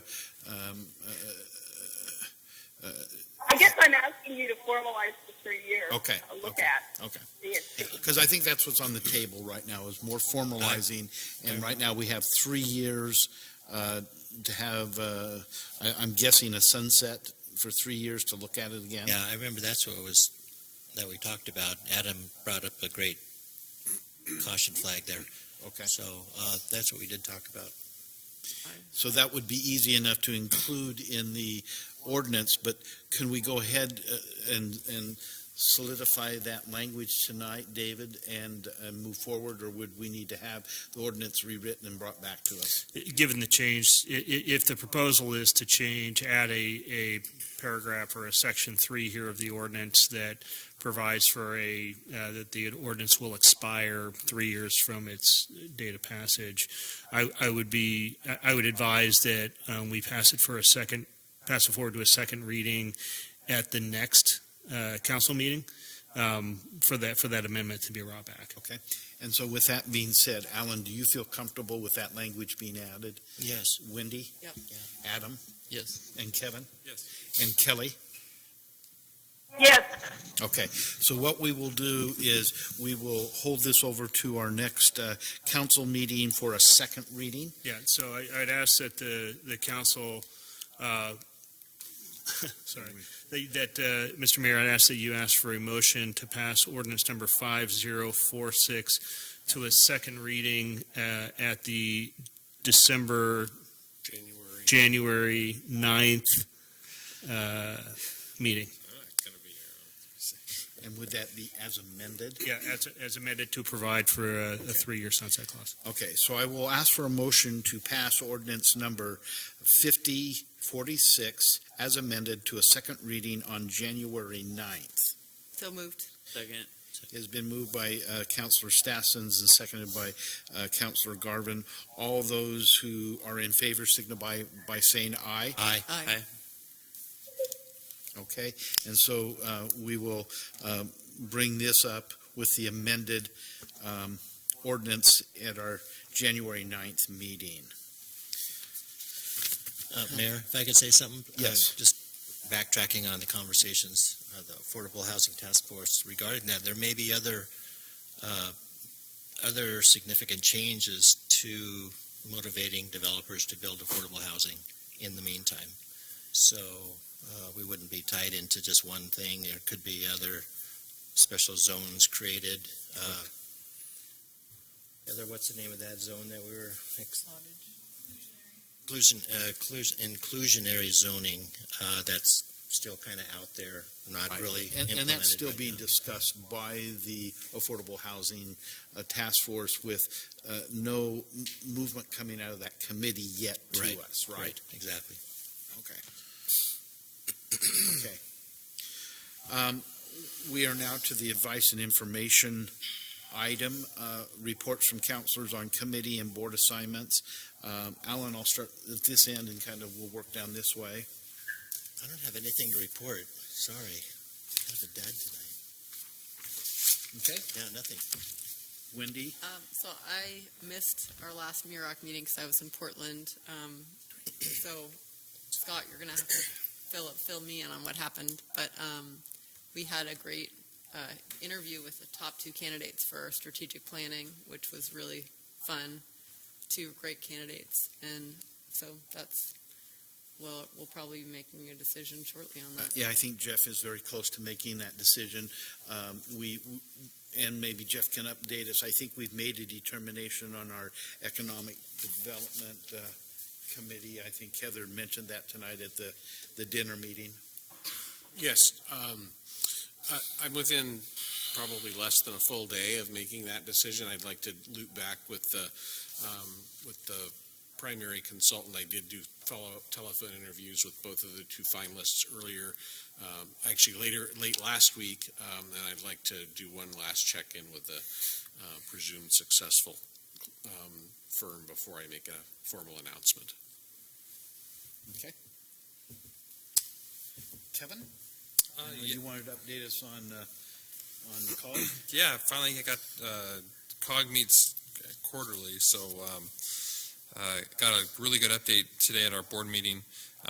We had representatives from the League of Oregon Cities, the Association of Oregon Counties. Is that right? I got that wrong. Okay, and as well as the school board. And the school board will be hosting a workshop in Salem in the coming months around PERS and the obligation assessment there, and some options that municipalities could have, whether they want to maybe go to bonding to help pay for some of the PERS obligations. And so they would look in the mail, keep an eye out for those. And the U.S. Department of Agriculture is talking with school boards associations regarding housing needs and affordable housing needs.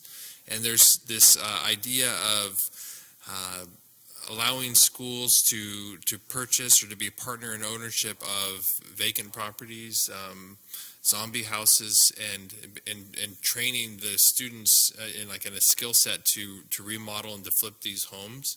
And so there's federal ag grant money available to schools to do this project. So I think it was Representative Huffman who just became the regional ag director. Is that right? Any idea?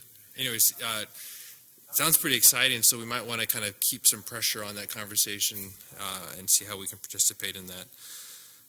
The COG dues for 2018-19 year have increased, as always. So for the COG dues, it's currently at $14,588, and it'll be moving up a little over $700 to $15,366. And the economic development dues also increased slightly, up to $2,258. They spoke to us today about the economic development achievements that they've had in this last year, and I think as they specialize in getting capital to businesses so they can get additional loans. Often it's difficult for small businesses in particular to get loans because they don't have enough cash on hand to qualify for these loans. And so what the COG's able to do is basically give you a loan for collateral to get an additional loan. And they've been able to help a lot of businesses purchase property, purchase equipment and things. So as we look at the Northeast Gateway down the road, we might want to be working with the COG and considering how their small business and economic development grant and loan tools might be available. And lastly, the January 31st is at 6 p.m. at Spirit Mountain. The COG's annual banquet and award dinner will be that night.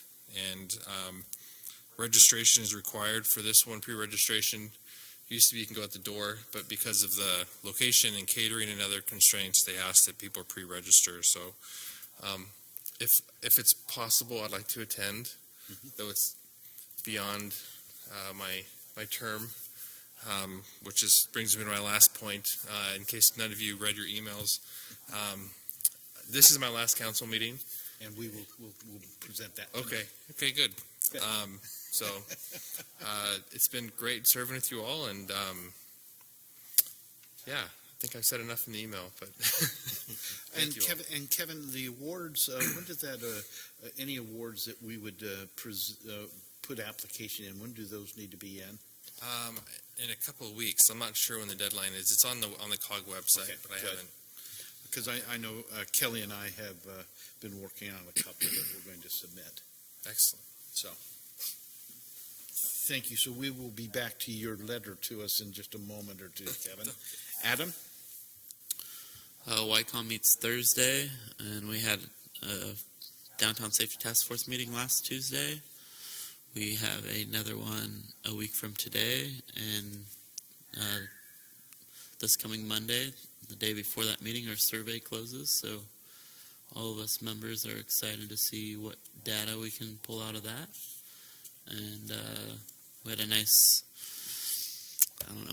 whiteboard and sticky note meeting last meeting. I don't know what you'd want to call that, but it came up with a lot of ideas. I think it gave some anomaly to the members, and so people threw some ideas up there they might not have put into a microphone. And I'm excited to take the survey results and identify what those ideas and prioritize. And by the time we come to our next council check-in, I think we're going to be able to make some recommendations. Thank you, Adam. Kelly?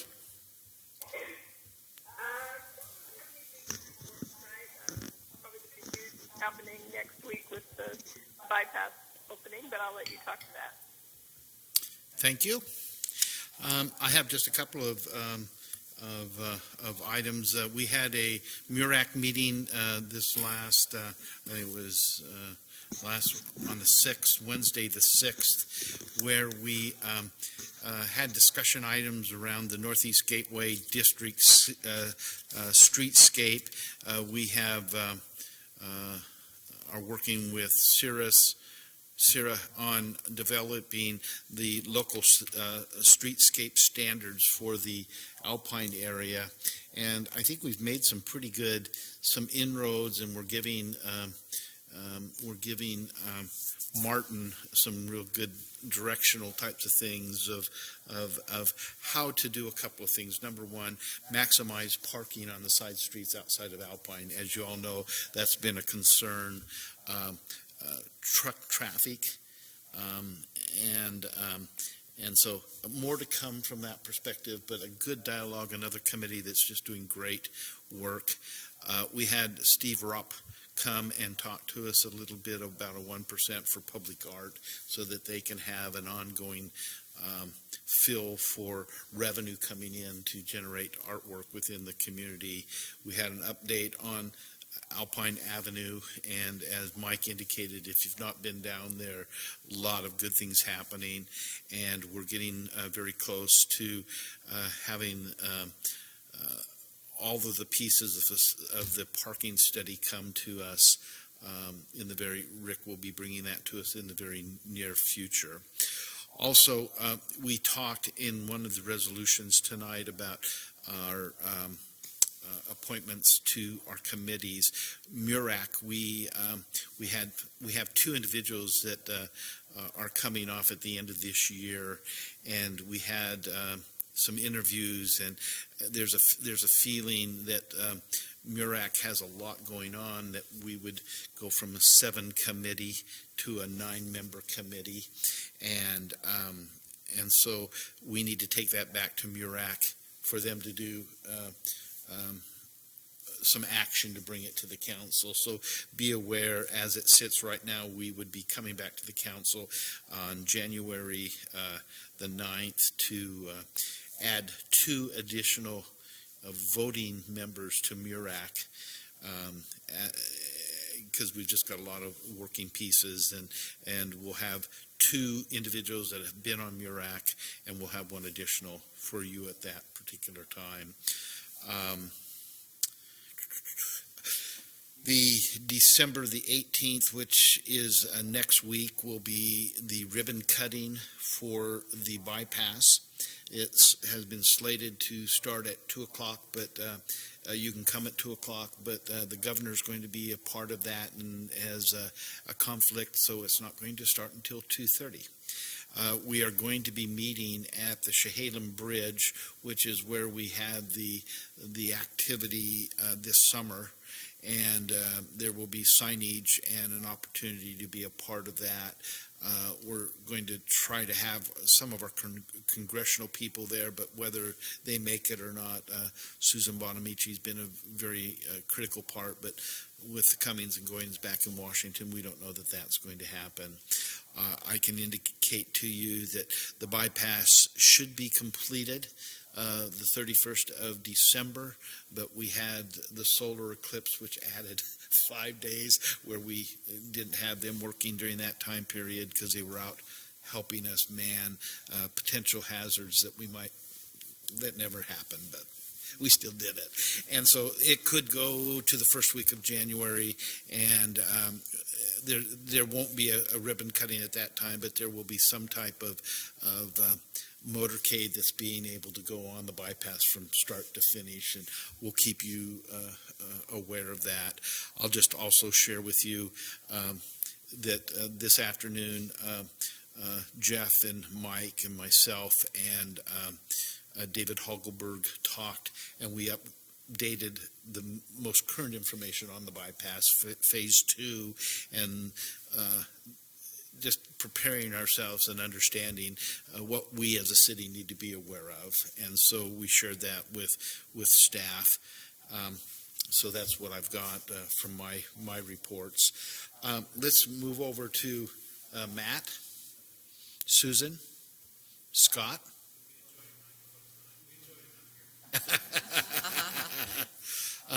Heather, Mike, Melissa, David?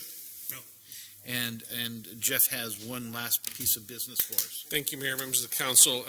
We have an add action item, which is a little bit unusual, to acknowledge the acceptance of Councillor Jeffrey's resignation from the council. We've placed before you a resolution number 2017-73 that acknowledges that acceptance and also announces the advertisement for the vacancy. Your charter requires that vacancy result in a temporary replacement by a majority vote of the council to complete the term, which in this case would end on December 31st of 2018. The next general election is November 6th, 2018. The time frame for applications would allow folks to apply up to January 12th, and that would give you time to prepare for interviews at your council meeting on January 23rd and have the potential to make an appointment either that evening or at your following council meeting first week of February. Thank you. And so if I understand, we have a resolution 2017-76. Am I to recuse myself from this? Dash 73. Or 73? No. Okay. You don't have a financial interest in the outcome of this. I most certainly do not. And again, this is a resolution acknowledging the resignation of Councillor Kevin Jeffries. So do I have a motion? Can we vote no? Yeah. I move. Now that may not be. Because lack of a second. So do I have a motion? Okay. I'll Okay, and a second? I second. It has been, okay. It has been moved by Councillor Rudin and seconded by Councillor Stassens. All those in favor, please indicate with an aye. Aye. Any opposed? And so see that resolution 2017-73 passes unanimously with a heaviness of heart. But again, Kevin, you did a very I think, good job of explaining to us some of the changes at work and at home. It has been a joy and a pleasure to have you on the council and to see your growth and your leadership during some really turbulent times, and we surely appreciate that. We're going to have a little fun on Friday night, those that come to the dinner with Kevin. So I'm going to hold some of that to Friday night. We thought that would be a bigger audience, and staff knows him, and so we are going to have a little fun on Friday night. Not too much fun, but enough to make you squirm a little bit and feel the appreciation. I was nervous for tonight. Now I have to wait till Friday. Don't set it up too much or he might not come. Well, no, he promised me he would come. Okay, and again, thank you, Kevin. Thank you. It's been a fun ride. So thank you. We have the cash and investment report for September 2017, a part of a packet along with the McMinnville Chamber of Commerce annual report for 2017. Anything else that needs to come before the council from our councilors? Kelly, thank you for an hour, well, 2.5 hours you're not going to get back, but you go out and have some fun, okay? Again, thank you for being a part of our meeting this evening, Kelly. And I'll go ahead and close them. Good. And I'll go ahead and close the meeting. And don't we like our new mics? So where did the walnuts come from? From us. Oh, okay. I didn't see a name, so I'm always like,